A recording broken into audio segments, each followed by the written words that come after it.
ಓಂ ಗುರುರ್ಬ್ರಹ್ಮ ಗುರುರ್ವಿಷ್ಣುಃ ಗುರುರ್ದೇವೋ ಮಹೇಶ್ವರಃ ಗುರುಃ ಸಾಕ್ಷಾತ್ ಪರಂ ಬ್ರಹ್ಮ ತಸ್ಮೈ ಶ್ರೀ ಗುರವೇ ನಮಃ.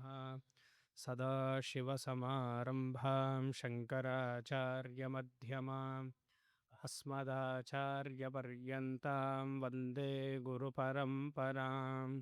ಸಹನಾ ಭವತು ಸಹನೌ ಭುನಕ್ತು ಸಹ ವೀರ್ಯಂ ಕರವಾವಹೈ ತೇಜಸ್ವಿನಾವಧೀತಮಸ್ತು ಮಾ ವಿದ್ವಿಷಾವಹೈ. ಓಂ ಶಾಂತಿ ಶಾಂತಿ ಶಾಂತಿ. ಓಂ ನಮೋ ಭಗವತೆ ದಕ್ಷಿಣಾಮೂರ್ತಯೇ ಮಹ್ಯಂ ಮೇಧಾಂ ಪ್ರಜ್ಞಾಂ ಪ್ರಯಚ್ಛತ್ ಸ್ವಾಹಾ. ಓಂ ನಮೋ ಭಗವತೆ ದಕ್ಷಿಣಾಮೂರ್ತಯೇ ಮಹ್ಯಂ ಮೇಧಾಂ ಪ್ರಜ್ಞಾಂ ಪ್ರಯಚ್ಛತ್ ಸ್ವಾಹಾ. ಓಂ ನಮೋ ಭಗವತೆ ದಕ್ಷಿಣಾಮೂರ್ತಯೇ ಮಹ್ಯಂ ಮೇಧಾಂ ಪ್ರಜ್ಞಾಂ ಪ್ರಯಚ್ಛತ್ ಸ್ವಾಹಾ. ಓಂ ಧನ್ಯಾಷ್ಟಕ ಶ್ಲೋಕ 1. ತಜ್ಞಾನಂ ಪ್ರಶಮಕರಂ ಯದಿಂದ್ರಿಯಾಣಾಂ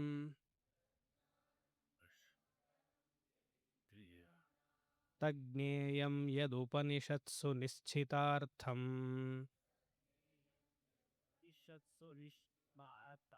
ತೇ ಧನ್ಯಾ ಭುವಿ ಪರಮಾರ್ಥ ನಿಶ್ಚಿತೆ ಹಾಹ.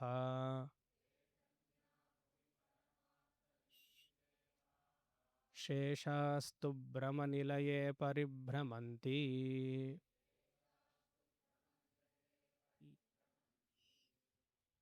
ಧನ್ಯಾಷ್ಟಕ 8 ಶ್ಲೋಕಗಳು ಜೀವನ್ಮುಕ್ತನ ಬಗ್ಗೆ, ಜ್ಞಾನಿಯ ಬಗ್ಗೆ. ಜ್ಞಾನಿ ಅಂದರೆ ವೇದಾಂತದಲ್ಲಿ ಆತ್ಮಜ್ಞಾನಿ ಅಂತ ಅರ್ಥ. ಆತ್ಮಜ್ಞಾನಿಯ ಬಗ್ಗೆ 8 ಶ್ಲೋಕಗಳು ಅಂದರೆ ಆತ ಹೇಗೆಲ್ಲ ಇರ್ತಾನೆ, ಸ್ಥಿತಪ್ರಜ್ಞೆ ಹೇಗಿರ್ತಾನೆ. ಸ್ಥಿತಪ್ರಜ್ಞನಿಗೂ ಲೌಕಿಕರಾದ ನಮ್ಮರಿಗೂ ಏನು ವ್ಯತ್ಯಾಸ ಅಂದರೆ ಜ್ಞಾನ ಒಂದೇ ವ್ಯತ್ಯಾಸ. ಅವರು ನಮ್ಮ ಥರನೇ ಇರ್ತಾರೆ, ಹೆಣ್ಣೋ ಗಂಡೋ, ಚಿಕ್ಕ ವಯಸ್ಸೋ ದೊಡ್ಡ ವಯಸ್ಸೋ, ನಮ್ಮ ಥರನೇ ಊಟ ಮಾಡ್ತಾರೆ, ಮಲಗ್ತಾರೆ, ಎಲ್ಲ ವ್ಯವಹಾರವನ್ನೂ ಇಟ್ಕೊಂಡಿರ್ತಾರೆ. ವ್ಯವಹಾರ ಅಂದರೆ ಧಾರ್ಮಿಕವಾದ ವ್ಯವಹಾರ ಎಲ್ಲವೂ ಇರುತ್ತೆ. ಅದ್ರ ಜೊತೆಗೆ ಆತ್ಮಜ್ಞಾನವೂ ಇರುತ್ತೆ. ಅವ್ರು ಏನು ಅಂತ ತಿಳ್ಕೊಂಡಿರ್ತಾರೆ ಅಥವಾ ಅವ್ರು ಯಾರು ಅಂತ ಅವ್ರಿಗೆ ಗೊತ್ತಿರುತ್ತೆ. ನಮಗೂ ಗೊತ್ತು ಸ್ವಾಮಿ ನಾನು ಯಾರು ಅಂತ ಹೇಳಬಾರ್ದು. ನಮಗೆ ಗೊತ್ತಿಲ್ಲ ನಾವು ಯಾರು ಅಂತ, ತಪ್ಪು ತಿಳ್ಕೊಂಡಿದ್ದೀವಿ ನಾವು. ಇಲ್ಲಿ ಈ ಶ್ಲೋಕಗಳೆಲ್ಲ ನಮ್ಮನ್ನ ಇನ್ಸ್ಪೈರ್ ಮಾಡ್ತಿದೆ, ಆತ್ಮಜ್ಞಾನಿ ನೀನು ಆಗು ಅಂತ. ಆತ್ಮಜ್ಞಾನ ಆಗಬೇಕಾ, ಆ ಮೋಕ್ಷವನ್ನು ಗಳಿಸ್ಬೇಕಾ ಅಂತ ಹಲವಾರು ಜನಕ್ಕೆ ಗೊತ್ತಿರಲ್ಲ. ಇದು ಯಾಕೆ ಸ್ವಾಮೀಜಿ ಫೋರ್ಸ್ ಮಾಡ್ತಾರೆ, ಇನ್ನೂ ಸಮಯ ಇದೆಯಲ್ಲ, ನಿಧಾನಕ್ಕಾಗಲಿ ಬಿಡಿ, ಎಷ್ಟು ಜವಾಬ್ದಾರಿಗಳೆಲ್ಲ ಇದೆ ನಮಗೆ, ಒಂದಾದ್ಮೇಲೆ ಒಂದಾದ್ಮೇಲೆ ಒಂದು. ಆ ಥರ ಎಷ್ಟು ಜವಾಬ್ದಾರಿಗಳಿದೆ ಅಂತ ಎಷ್ಟು ಸತಿ ಹೇಳ್ಕೊಂಡು ಬಂದಿದ್ದೀವೋ ಗೊತ್ತಿಲ್ಲ ಅಲ್ವಾ. ಈ ಜನ್ಮನೇ ಅಂತಲ್ಲ, ಹಲವಾರು ಜನ್ಮದಲ್ಲಿ ಎಷ್ಟು ಜವಾಬ್ದಾರಿ ಇದೆ ಇದೆ ನಿಭಾಯಿಸಬೇಕು ಅಂತ ಹೇಳಿ ಹೇಳಿ ಅದು ಲೆಕ್ಕವೇ ಇಲ್ಲ. ಆ ರೀತಿಯಾಗಿ ನೆನ್ನೆ ನೋಡಿದ್ವಿ, ಅರ್ಥಕಾಮ ಇಚ್ಛಾ, ಧರ್ಮ ಇಚ್ಛಾ ಮತ್ತು ಮೋಕ್ಷ ಇಚ್ಛಾ. ಮೋಕ್ಷ ಅಂತಂದ್ರೇ ಆನಂದ ಅಂತ ಅರ್ಥ. ಹಲವಾರು ಸತಿ ಹೇಳಿದ್ದೀನಿ, ಮೋಕ್ಷ ಅನ್ನೋದು ಒಂದು ಜಾಗ ಅಲ್ಲ, ಒಂದು ಒಂದು ಸಮಯದಲ್ಲಿ ಗಳಿಸುವಂಥದ್ದಲ್ಲ, ಸದಾ ನಿಮ್ಮ ಸ್ವರೂಪವೇ ಆಗಿದೆ. ಅದನ್ನು ನೀವು ತಿಳಿದಿಲ್ಲ ಅಷ್ಟೇ. ಅದನ್ನು ತಿಳಿಯುವಂತಹ ದಾರಿ ಈ ಥರ ಉಪನಿಷತ್, ಪ್ರಕರಣ ಗ್ರಂಥಗಳು, ಗೀತೆ ಇದೆಲ್ಲ ಹೇಳ್ಕೊಡುವಂಥದ್ದಷ್ಟೇ. ತಪ್ಪಾಗಿ ನಮ್ಮ ಬಗ್ಗೆ ನಾವೇ ಅಭಿಪ್ರಾಯವನ್ನು ಹಾಕೊಂಡಿರ್ತೀವಿ. ಅದನ್ನು ಗುರುಗಳು ಉಪನಿಷತ್ತೆಲ್ಲ ಏನು ಮಾಡುತ್ತೆ, ಈ ಥರ ಪ್ರಕರಣ ಗ್ರಂಥಗಳೆಲ್ಲ ತಪ್ಪು ತಿಳಿದಿದೆಯಾ, ಸರಿಯಾಗಿ ತಿಳಿದುಕೊ ಅಂತ ಹೇಳುತ್ತೆ. ಅದೇ ಮೋಕ್ಷ. ಇಲ್ಲೇ ತಿಳಿದುಬಿಟ್ರೆ ಮುಗೀತು, ಮುಕ್ತಿ. ನಿಮಗೆ ನವಿಲ ಮುಂದಿನ ಸತಿ ಇಲ್ಲ ಕ್ಲಾಸ್ ಅಟೆಂಡ್ ಮಾಡಬೇಕು ಅಂತಲೂ ಇಲ್ಲ, ಮೋಕ್ಷ ಸಿಕ್ಕಿದ್ರೆ ನಿಮಗೆ. ಅಂದರೆ ಜ್ಞಾನ ಅರ್ಥ ಆಯಿತು ಅಂದರೆ ಮತ್ತೆ ನೀವು ಬರೋ ಹಾಗಿಲ್ಲ, ಅದು ರೂಲ್. 3 ವರ್ಷದಿಂದ ನೀವೆಲ್ಲ ಬರ್ತಿದ್ದೀರಾ ಅಂದರೆ ಅಲ್ಲ, ನಿಮ್ಮದು ತಪ್ಪಲ್ಲ, ನಾನು ನಿಮಗೆ ಸರಿಯಾಗಿ ಹೇಳ್ಕೊಟ್ಟಿಲ್ಲ ಅಂತಾಯ್ತು ಅಲ್ವಾ. ನಾ ಸರಿಯಾಗಿ ಹೇಳ್ಕೊಟ್ಟಿಲ್ಲ ಅಂತಾಯ್ತು. ಮೋಕ್ಷ ಇಚ್ಛಾ, ಆತ್ಮಜ್ಞಾನದ ಮೇಲೆ ನಿಮಗೆ ಆಸಕ್ತಿ ಬರಬೇಕು. ನಮಗೆಲ್ಲ ಲೌಕಿಕರಿಗೆ ಏನಾಗಿದೆ ಅಂದರೆ ಹೊರಗಿನ ಪ್ರಪಂಚದಲ್ಲಿ ಆಸಕ್ತಿ. ಹೊರಗಿನ ಪ್ರಪಂಚ, ನಮ್ಮ ಪ್ರಪಂಚ ಏನು? ನಮ್ಮ ಫ್ಯಾಮಿಲಿ. ಅದೇ ತಾನೇ ನಮ್ಮ ಪ್ರಪಂಚ. ಅದು ಬಿಟ್ಟರೆ ಬೇರೆ ಏನಿದೆ ಅಲ್ವಾ? ಅದರಲ್ಲಿಯೇ ಆಸಕ್ತಿ, ಅದರಲ್ಲೇ ದುಃಖ, ಆತಂಕ ಎಲ್ಲವೂ ಬರುತ್ತೆ. ಇವತ್ತೆಲ್ಲ ಬರುವಂಥ ಶ್ಲೋಕಗಳೆಲ್ಲ ಸ್ವಲ್ಪ ಕಠಿಣವಾಗಿದೆ. ಅದು ಹೇಗೆ ಹೇಳ್ತೀನೋ, ನೀವು ಹೇಗೆ ಅರ್ಥ ಮಾಡ್ಕೊಳ್ತೀರೋ ಗೊತ್ತಿಲ್ಲ. ಶಂಕರರು ತುಂಬ ಖಡಾಖಂಡಿತವಾಗಿ ಹೇಳಿದ್ದಾರೆ ಇಲ್ಲಿ ಈ ಬರುವಂತಹ ಶ್ಲೋಕಗಳೆಲ್ಲ. ಆಯಿತು, ನೋಡೋಣ. ಆ ರೀತಿಯಾಗಿದ್ದಾಗ ಮೊದಲನೇ ಶ್ಲೋಕದಲ್ಲಿ ಆ ಜ್ಞಾನ ಇಚ್ಛಾ, ಜಿಜ್ಞಾಸು ಇಚ್ಛಾ ಅಂದರೆ ಈ ಆತ್ಮತತ್ವವನ್ನು ತಿಳಿಬೇಕು.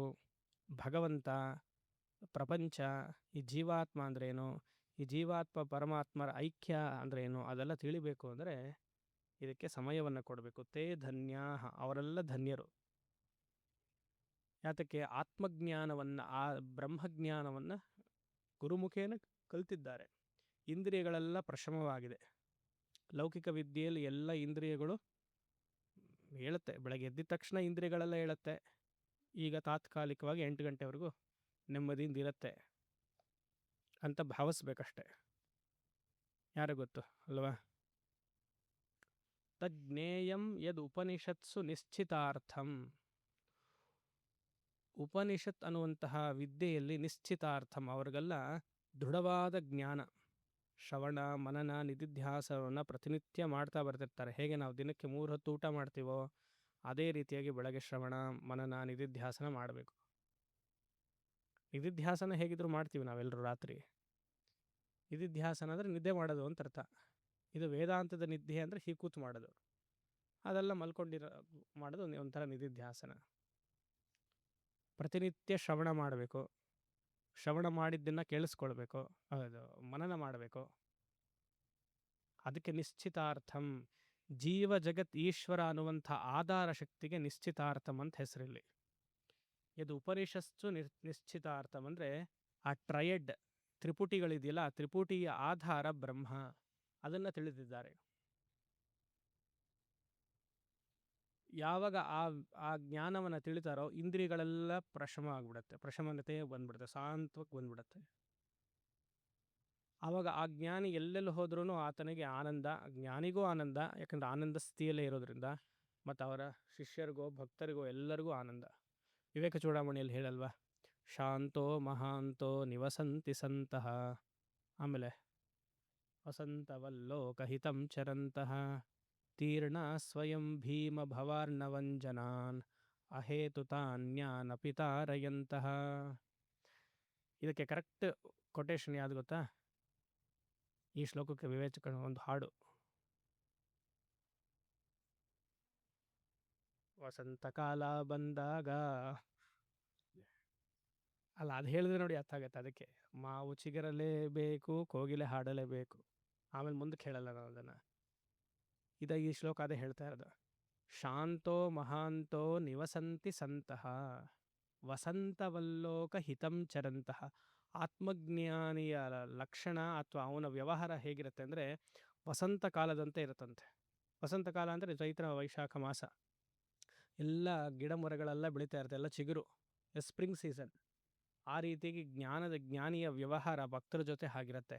ಅಂದರೆ ಆತ ನಿಮ್ಮ ಜೊತೆಗಿದ್ದಾಗಲೇ ನಿಮ್ಮ ಮನಸ್ಸಿನೆಲ್ಲ ಒಂದು ಒಳ್ಳೆ ಚಿಗುರುತನ, ಸಾತ್ವಿಕ ಗುಣಗಳೆಲ್ಲ ವೃದ್ಧಿ ಆಗ್ತಾ ಹೋಗುತ್ತೆ. ಶಾಂತೋ ಮಹಾಂತೋ ನಿವಸಂತಿ ಸಂತಹ ವಸಂತವಲ್ಲೋಕ ಹಿತಂ ಚರಂತಹ. ಎಲ್ಲರಿಗೂ ಹಿತವನ್ನು ಬಯಸ್ತಾನೆ. ಯಾಕೆ? ತೀರ್ಣ ಸ್ವಯಂ ಭೀಮ ಭವಾರ್ಣವಾನ್ ಜನಾನ್. ತಾನಾಗಿ ಸಂಸಾರವನ್ನು ದಾಟಿದ್ದಾನೆ. ಭೀಮ ಭವಾರ್ಣವಂ. ಈ ಸಂಸಾರ ಅನ್ನುವಂತಹ ಭೀಮ, ಭಯಂಕರವಾದ ಸಂಸಾರ ಏನಿದೆ, ತಾನು ವೇದಾಂತದ ವಾಕ್ಯದಿಂದ ದಾಟಿದ್ದಾನೆ, ಮತ್ತು ಶಿಷ್ಯರನ್ನೆಲ್ಲ ದಾಟಿಸ್ತಾನೆ. ಅಹೇತುತಾನ್ಯಾನಪಿ ತಾರಯಂತಹ. ಅಹಮನ್ನಂ ಹೇಗೆ ನಾವು ತೈತ್ರಿಯ ಉಪನಿಷದಲ್ಲಿ ನೋಡ್ತೀವಿ, ಅದೆಲ್ಲ ಜ್ಞಾನಿಯ ಹಾಡು. ಅಹಮನ್ನಾದ. ಹಾಗೆ ತಜ್ಞೇಯಂ ಯದ್ ಉಪನಿಷತ್ಸು ನಿಶ್ಚಿತಾರ್ಥಂ ತೇ ಧನ್ಯ. ಅವರೆಲ್ಲ ಧನ್ಯರು. ಅವರು ಮೋಕ್ಷ ಪುರುಷಾರ್ಥವನ್ನು ಗಳಿಸಿದ್ದಾರೆ. ಎಲ್ಲಿ? ಭುವಿ. ಈ ಜನ್ಮದಲ್ಲಿ ಈ ಭೂಮಿಯಲ್ಲಿಯೇ ಗಳಿಸಿದ್ದಾರೆ. ಭುವಿ ಅಂದರೆ ಪ್ರಪಂಚ. ಅರ್ಥ ಭುವಿ ಪರಮಾರ್ಥ ನಿಶ್ಚಿತೇ ಹಾಹ. ಈ ಪರಮಾರ್ಥ ತತ್ವ ಆತ್ಮತತ್ವವನ್ನು ನಿಶ್ಚಯವಾಗಿ ಇಹ ಜನ್ಮದಲ್ಲಿ ಈ ಪೃಥ್ವಿ ಲೋಕದಲ್ಲೇ ನಿಮ್ಮ ಮನೆಯಲ್ಲಿಯೇ ಗಳಿಸ್ಬೋದು. ಎಲ್ಲಿಯೂ ಹೊರಗಡೆ ಹೋಗೋ ಅವಶ್ಯಕತೆ ಇಲ್ಲ. ಎಲ್ಲಿ ಹೋದರೂ ಸಿಗಲ್ಲ, ಯಾಕಂದರೆ ಅದು ನಿಮ್ಮ ಸ್ವರೂಪವೇ. ಆದ್ದರಿಂದ ಎಲ್ಲಿ ಹೋಗಿ ಏನು ಗಳಿಸ್ತೀರ? ಆತ್ಮಜ್ಞಾನವನ್ನು ಗಳಿಸೋಕ್ಕೆ ಇಲ್ಲ ಕಾಡಿಗೆ ಹೋಗಬೇಕಾ ಅಥವಾ ವಿದೇಶಕ್ಕೆ ಹೋಗಬೇಕಾ, ಮನೆಯವ್ರನ್ನೆಲ್ಲ ಬಿಟ್ಟು ಬೇರೆ ಕಡೆ ಏಕಾಂತದಲ್ಲಿರಬೇಕಾ? ಈ ಶ್ಲೋಕದಲ್ಲಿ. ಮುಂದಿನ ಶ್ಲೋಕ ಬೇರೆ ಹೇಳುತ್ತೆ. ಈ ಶ್ಲೋಕದಲ್ಲಿ ಪರಮಾರ್ಥ ನಿಶ್ಚಿತೇಹ ಅಂದರೆ ಪುರುಷಾರ್ಥವನ್ನು ಗಳಿಸಬೇಕು.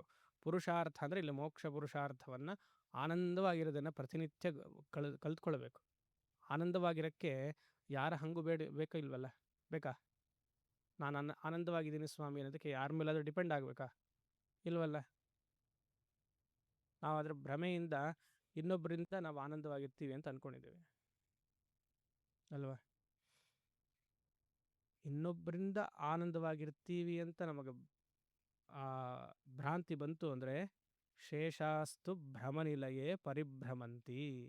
ಶೇಷ ಅಂದರೆ ಆತ್ಮಜ್ಞಾನದಿಂದ ಆನಂದ, ಅನಾತ್ಮಜ್ಞಾನದಿಂದ ಆನಂದ ಅಂತ ಯಾರೆಲ್ಲ ತಿಳಿದಾರೋ ಅವರೆಲ್ಲ ಶೇಷಾಸ್ತು, ಇತರೆ ಜನಗಳು ಅಂತ. ಅಲ್ಲ, ನೀವು ಆ ಕ್ಯಾಸ್ಟ್ ಇತರೆ ಜನಗಳು ತಗೊಳ್ಬಿಡಿ. ಇತರೆ ಜನಗಳು ಅಂದರೆ ಮಿಕ್ಕಿದವರು ಅಂತ. ಭ್ರಮನಿಲಯೇ, ಭ್ರಮನಿಲಯ ಅಂದರೆ ಮೋಹಗೊಂಡಿದ್ದಾರೆ ಜೀವನದಲ್ಲಿ ಅಂತ. ಪುರುಷಾರ್ಥವನ್ನು ಗಳಿಸದೆ ಅರ್ಥಕಾಮದಲ್ಲಿಯೇ ಮನಸ್ಸು ಯಾರಿಗಿರುತ್ತೋ, ಜೀವನದಲ್ಲಿ ಆತಂಕವೇ ಯಾರಿಗಿರುತ್ತೋ ಅವರೆಲ್ಲ ಭ್ರಮನಿಲಯೇ ಪರಿಭ್ರಮಂತಿ, ಸುತ್ತುತ್ತಾ ಇರ್ತಾರೆ. ಸಂಸಾರ ಚಕ್ರದಿಂದ ಸುತ್ತಾನೇ ಇರ್ತಾರೆ.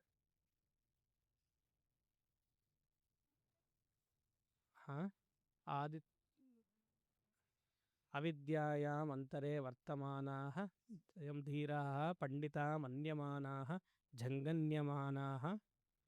ಆಮೇಲೆ ಜಂಘನ್ಯಮಾನಾಃ ಯಂತಿ ಮೂಢಾಃ ಅಂಧೇನೈವ ನೀಯಮಾನ ಯಥಾಂಧಾಃ.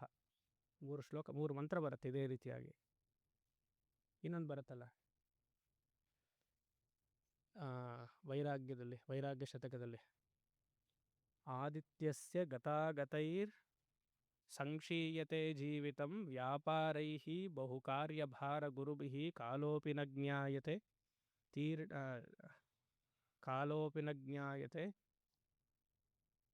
ಆದಿತ್ಯಸ್ಯ ಗತಾಗತೈರ್ ಅಹರಃ ಸಂಕ್ಷೀಯತೆ ಜೀವಿತಂ ವ್ಯಾಪಾರೈಃ ಬಹುಕಾರ್ಯಭಾರ ಗುರುಭಿಃ ಕಾಲೋಪಿ ನ ಜ್ಞಾಯತೆ.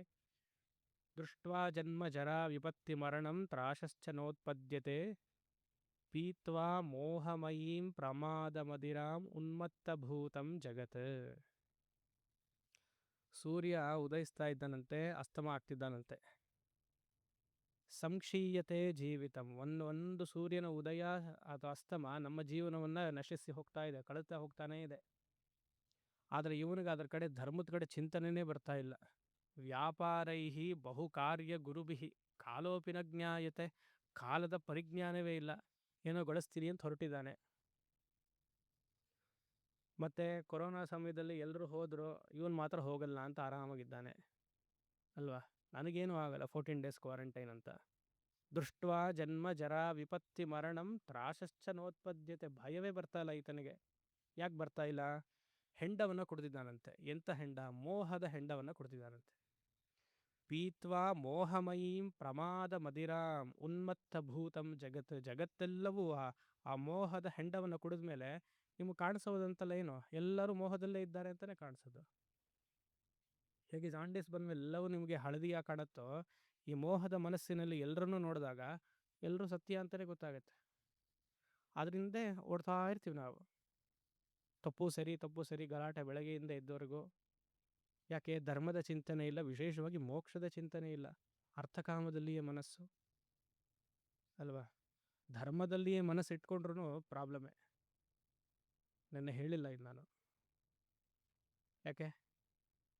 ಎಲ್ಲ ಹಿರಿಯರೆಲ್ಲ ಬಂದಿದ್ರು. ಇಲ್ಲ ಯಾಗವೆಲ್ಲ ಮಾಡಬೇಕು ಅಂತ ಬಂದಾಗಿದೆ, ಧರ್ಮದಲ್ಲಿಯೂ ಮೋಹ ಅಂತ ಅಂದ್ಬಿಟ್ರೆ ಪಾಪ ಕಷ್ಟ ಅಲ್ವಾ? ಇರಲಿ, ಅದೆಲ್ಲ ಬೇಕು, ಆದರೆ ವೇದಾಂತ ದೃಷ್ಟಿಯಿಂದ ಅದು ಬೇಡ. ನನಗೆ ನಾನೇ ಇರಬೇಕು ಅಂತಂದರೆ ಈ ಧರ್ಮದ ಅವಶ್ಯಕತೆಯೂ ಇಲ್ವಲ್ಲ. ನನ್ನ ಸ್ವರೂಪದಲ್ಲಿ ನಾನು ನೆಲೆನಿರಬೇಕು, ಆತ್ಮಜ್ಞಾನದಲ್ಲಿ ನಾನು ನೆಲೆನಿರಬೇಕು. ಧರ್ಮವು ಒಂದು ಬಾಧನೆ, ಬಾಂಡೇಜೇ ಅದು ಅಲ್ವಾ?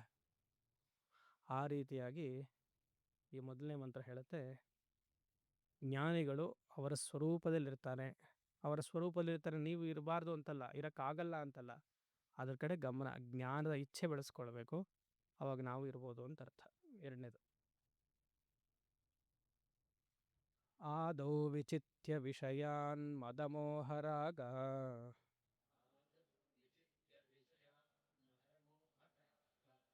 ದ್ವೇಷಾದಿಶತ್ರುಗಣಮಾಹೃತ ಯೋಗರಾಜ್ಯಾ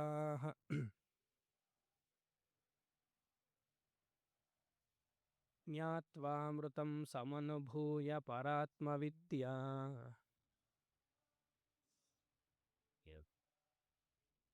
ಕಾಂತಾಸುಖಂ ಬತ ಗೃಹೇ ವಿಚರಂತಿ ಧನ್ಯಾಃ.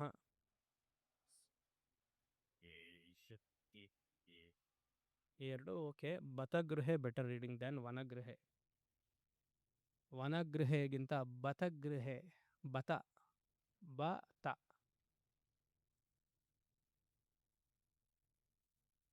ಆದೌ ವಿಚಿತ್ಯ ವಿಷಯಾನ್ ಮದಮೋಹರಾಗ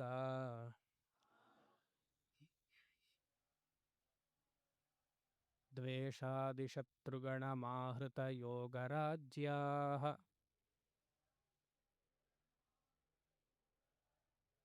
ಜ್ಞಾತ್ವಾಮೃತಂ ಸಮನುಭೂತ. ಒಂದು ರೀಡಿಂಗ್ ಇದೆ, ಸಮನುಭೂಯ ಅಂತ ಒಂದಿದೆ. ಎರಡು ಓಕೆ, ಆದರೆ ಸಮನುಭೂತ ಮಾಡ್ಕೊಳ್ಳಿ ಅದನ್ನು.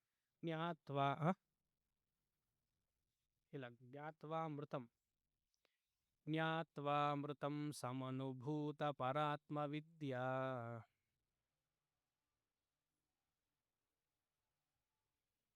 ಕಾಂತಾಸುಖಂ ಬತ ಗೃಹೇ ವಿಚರಂತಿ ಧನ್ಯಾಃ.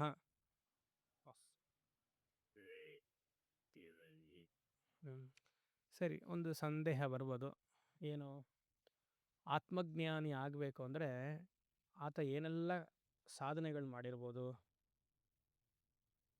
ನೆನೆ ಹೇಳಿದೆ, ಆತ್ಮಜ್ಞಾನವನ್ನು ಗಳಿಸ್ಬೇಕು ಅಂದರೆ ಒಂದು ಪುಣ್ಯ ಇರಬೇಕು, ಪುರುಷಾರ್ಥ ಇರಬೇಕು, ಇನ್ನೊಂದು ಈಶ್ವರ ಅನುಗ್ರಹ ಇರಬೇಕು ಅಂತ.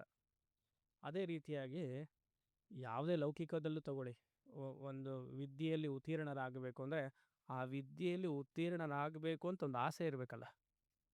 I have to complete a degree, I have to join a go to a good job. ಅದೊಂದು ಆಸೆ ಇಲ್ಲ ಅಂದರೆ ಹೇಗೆ? ಅದಕ್ಕೆ ಇಚ್ಛಾ ಅಂತ ಹೇಳಿದ್ದು ನಾನು. ಅದ್ರ ಜೊತೆಗೆ ಪಕ್ವತೆಯೂ ಬೇಕು. ಆತ್ಮಜ್ಞಾನಿ ಸಂತೋಷವಾಗಿರಬೇಕು ಜೀವನದಲ್ಲಿ ಅಂದರೆ ಸಂತೋಷವಾಗಿ ನಾ ಇರಬೇಕು ಅಂತ ಒಂದು ಆಸೆ ಇರಬೇಕಲ್ವ ಅಲ್ವಾ? ನಾನು ಫ್ರೀಯಾಗಿರಬೇಕು, ರಿಲ್ಯಾಕ್ಸ್ಡ್ ಆಗಿರಬೇಕು, ಸಂತೃಪ್ತಿಯಿಂದ ಇರಬೇಕು ಅಂದರೆ ಅದು ಆಸೆ ಬೇಕಲ್ವ? ಇರಬೇಕು, ಆದರೆ ವಾತಾವರಣ ಬಿಡ್ತಿಲ್ಲ ಅನ್ನಬಾರ್ದು. ಇರೋದಕ್ಕೆ ಪಕ್ವತೆಯನ್ನು ಬೆಳೆಸ್ಕೊಳ್ಬೇಕು. ಅದಕ್ಕೆ ಇನ್ನೊಂದು ಹೆಸರು desire and fitness. To accomplish anything in your life, one has to have a desire and fitness to accomplish the desire. ಆಸೆ ಹಾಗೂ ಪಕ್ವತೆ. ಇವಾಗ ಕೈಲಾಸ್ ಮಾನಸ್ ಸರೋವರ್ಗೆ ಹೋಗ್ಬೇಕಪ್ಪ, ಆಸೆ ಇದೆ. ಯಾವಾಗ ಭಾರತ ಓಪನ್ ಮಾಡುತ್ತೆ ಗೇಟು ಅಂತ ಕಾಯ್ತಾ ಇದ್ದೀವಿ. ಈ ವರ್ಷ ಮಾಡುತ್ತಂತೆ ಡಿಸೆಂಬರಲ್ಲಿ. ಅದ್ರ ಜೊತೆಗೆ ಪಕ್ವತೆಯೂ ಬೇಕಲ್ವ, ಫಿಟ್ನೆಸ್. ಜಿಮ್ಗೆ ಹೋಗಬೇಕು, ಯೋಗ ಮಾಡಬೇಕು, ಜಾಗ್ ಮಾಡಬೇಕು, ಪ್ರಾಣಾಯಾಮ ಮಾಡಬೇಕು. ಅಷ್ಟು ಹೈಟಿಗೆ ಹೋಗ್ಬೇಕಲ್ಲ, 19,000 ಅಡಿ ಅಲ್ವಾ? 19,000 ಅಡಿ.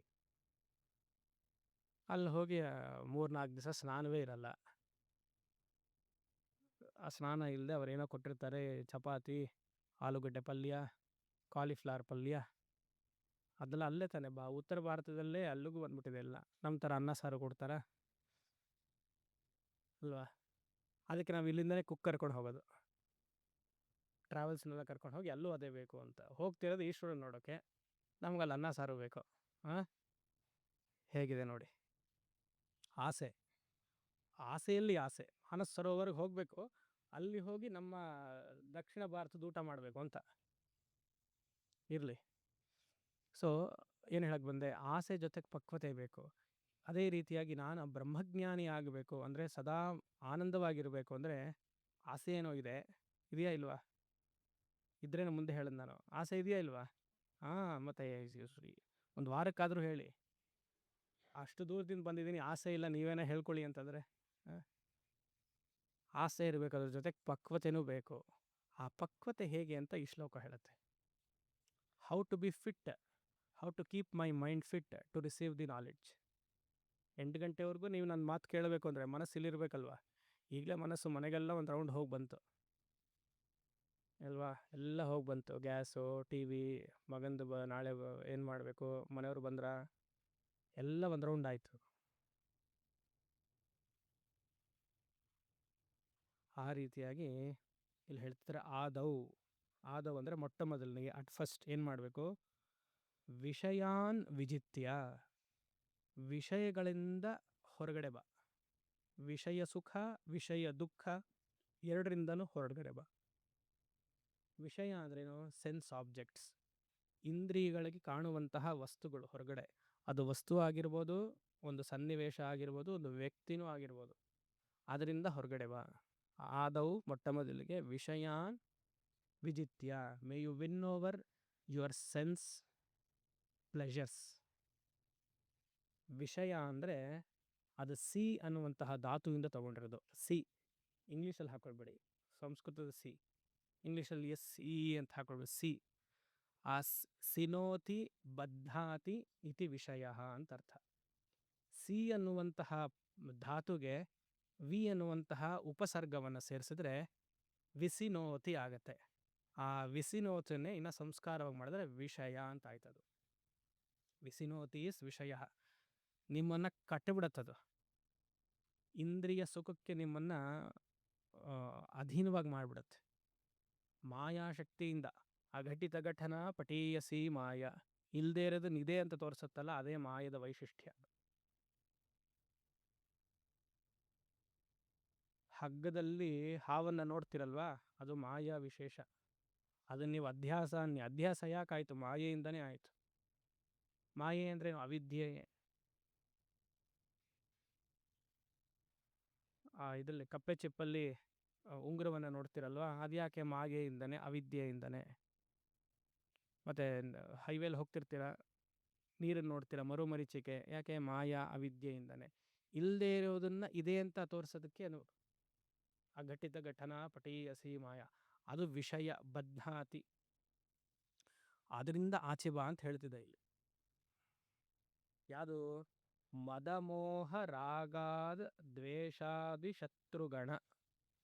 ಈ ಆಂತರಿಕ ಶತ್ರುಗಳಿಂದ ಹೊರಗಡೆ ಬರಬೇಕಂತೆ ಫಸ್ಟ್ ಸಾಧನೆ. ಮದ ಮೋಹ ರಾಗ 3 ಕೊಟ್ಟಿದ್ದಾರೆ, ನಾವು ಅದನ್ನು 6 ಮಾಡ್ಕೊಳ್ಬೇಕು. ಕಾಮ ಕ್ರೋಧ ಲೋಭ ಮೋಹ ಮದ ಮಾತ್ಸರ್ಯ 6 ಮಾಡ್ಕೊಳ್ಬೇಕು.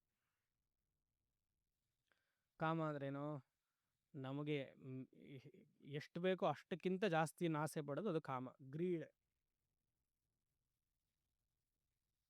ಗ್ರೀಡ್ ಜಾಸ್ತಿ ಆದ್ರೇ, ಅತಿ ಹೆಚ್ಚು ಆಸೆ, ಕಾಮ ಜಾಸ್ತಿ ಆದ್ರೇ ಏನಾಗುತ್ತೆ, ಭ್ರಷ್ಟಾಚಾರತೆ ಬರುತ್ತೆ, ಕರಪ್ಷನಿಂದ ಸ್ಕ್ಯಾಮ್.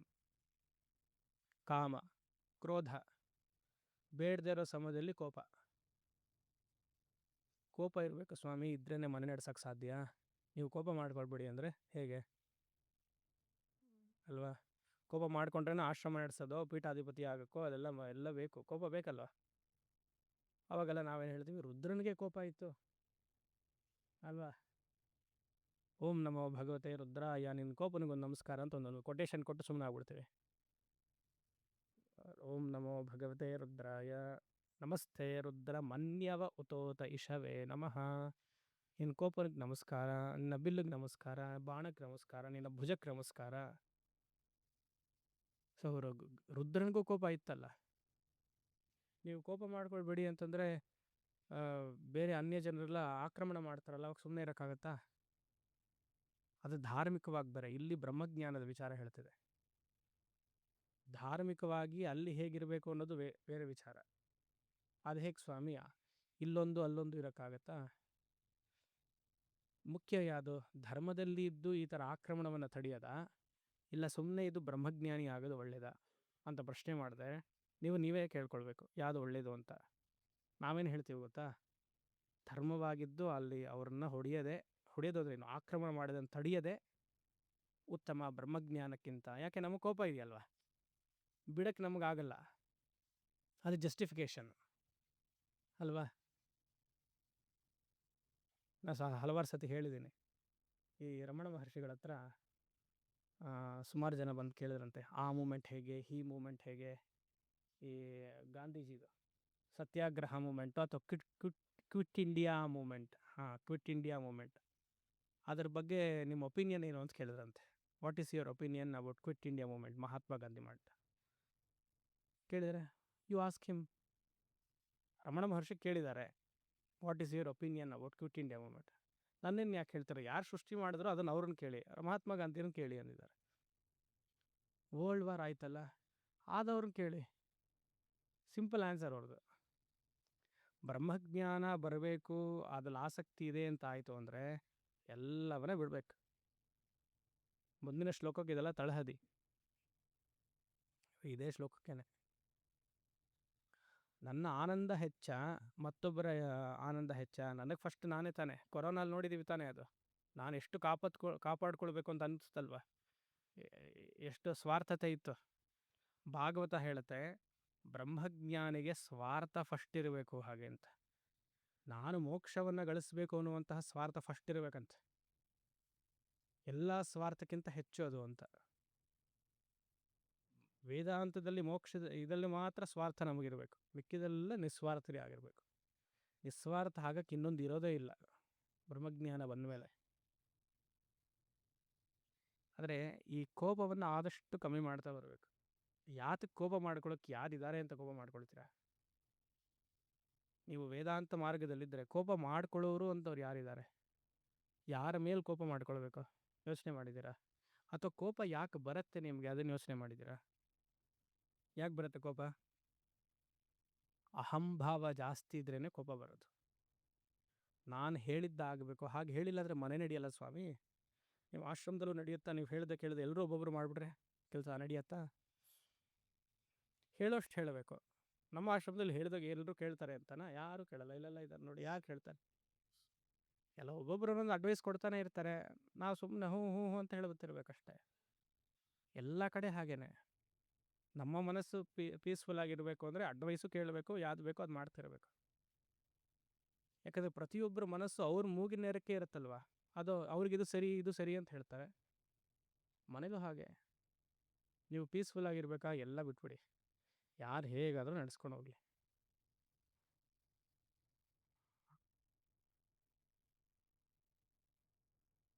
ನೋಡಿ, ಸುಮ್ಮನೆ ನಗ್ತೀರ ಅಷ್ಟೇ, ಆಗಲ್ಲ ಅದು.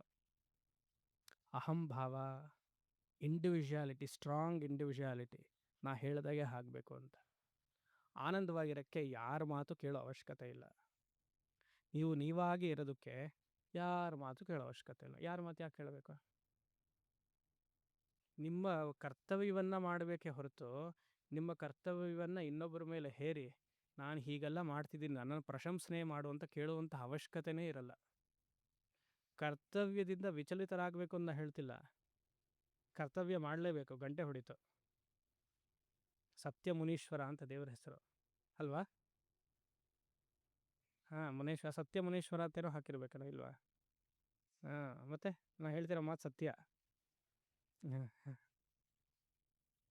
ಕರ್ತವ್ಯದಿಂದ ವಿಚಲಿತರಾಗಿ ಅಂತ ಹೇಳ್ತಾನೆ ಇಲ್ಲ.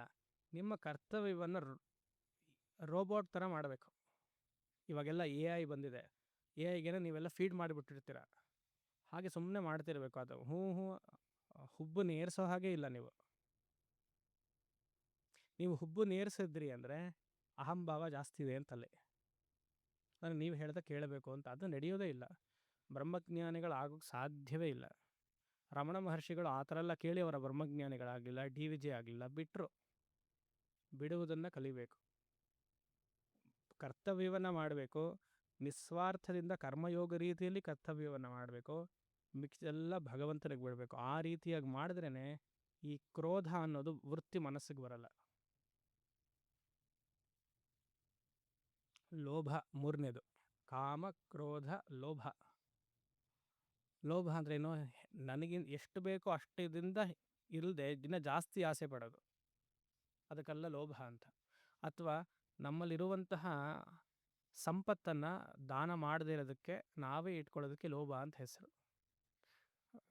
ಅದು ಕೊಡಬೇಕಾ ಬೇಡವಾ, ಎಲ್ಲೋ ಮುಂದಿನ ತಿಂಗಳು ಕಷ್ಟ ಬಂದರೆ, ಮುಂದಿನ ತಿಂಗಳಿಗೆ ಇದ್ರೆ ಫ್ಯೂಚರಲ್ಲಿ ಏನಾದ್ರು ಬೇಕಾಗುತ್ತಲ್ವ, ಈ ಥರ ಮನಸ್ಥಿತಿ ಬರುತ್ತಲ್ಲ, ಅದಿದ್ರೆ ಒಳ್ಳೇದಲ್ವ ಸ್ವಾಮಿ, ಫ್ಯೂಚರಿಗೆ ಬೇಕಾಗತ್ತಲ್ವ, ಕೊಡಿ. ಫ್ಯೂಚರ್ಗೆ ನಿಮಗೆ ಬರುತ್ತೆ.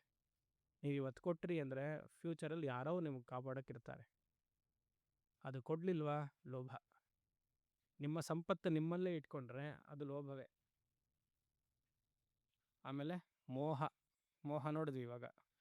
ನೀವು ಮೋಹದಲ್ಲಿದ್ದರೆ ಪ್ರಪಂಚ ಸತ್ಯ ಅಂತ ನಿಮಗನ್ಸುತ್ತೆ, ಎಲ್ಲರೂ ಮೋಹದಲ್ಲೇ ಇದ್ದಾರೆ ಅಂತ ಅನ್ಸುತ್ತೆ. ಡಿಲ್ಯೂಷನ್. ಮೋಹ ಅಂದರೆ ಡಿಲ್ಯೂಷನ್. ಏನು ಡಿಲ್ಯೂಷನು? ಜಗತ್ತು ಸತ್ಯ, ನನ್ನ ಸಂಬಂಧಗಳು ಸತ್ಯ, ಇದೆಲ್ಲ ಮೋಹ. ಜಗತ್ತಿಂದ, ಸಂಬಂಧದಿಂದ ನಾನು ಸಂತೋಷವಾಗಿರ್ತೀನಿ ಅಂತ ಯಾರಿಗೆಲ್ಲ ಅನ್ಸುತ್ತೋ ಅವರೆಲ್ಲ ಮೋಹದಲ್ಲಿದ್ದಾರೆ ಅಂತ ಅರ್ಥ.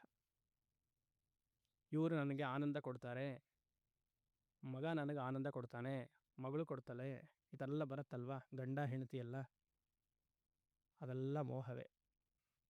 ಅದಕ್ಕೆ ಹೇಳಿದೆ, ಬರುವಂಥ ಶ್ಲೋಕಗಳೆಲ್ಲ ಬಹಳ ಕಷ್ಟವಾಗಿದೆ. ನನಗೆ ಹೇಳಿಬಿಡಿ, ಇಲ್ಲಿ ಹಿಂದೆ ಇದ್ದಾರಲ್ಲ ಅವ್ರಿಗೆ ಹೇಳಿ.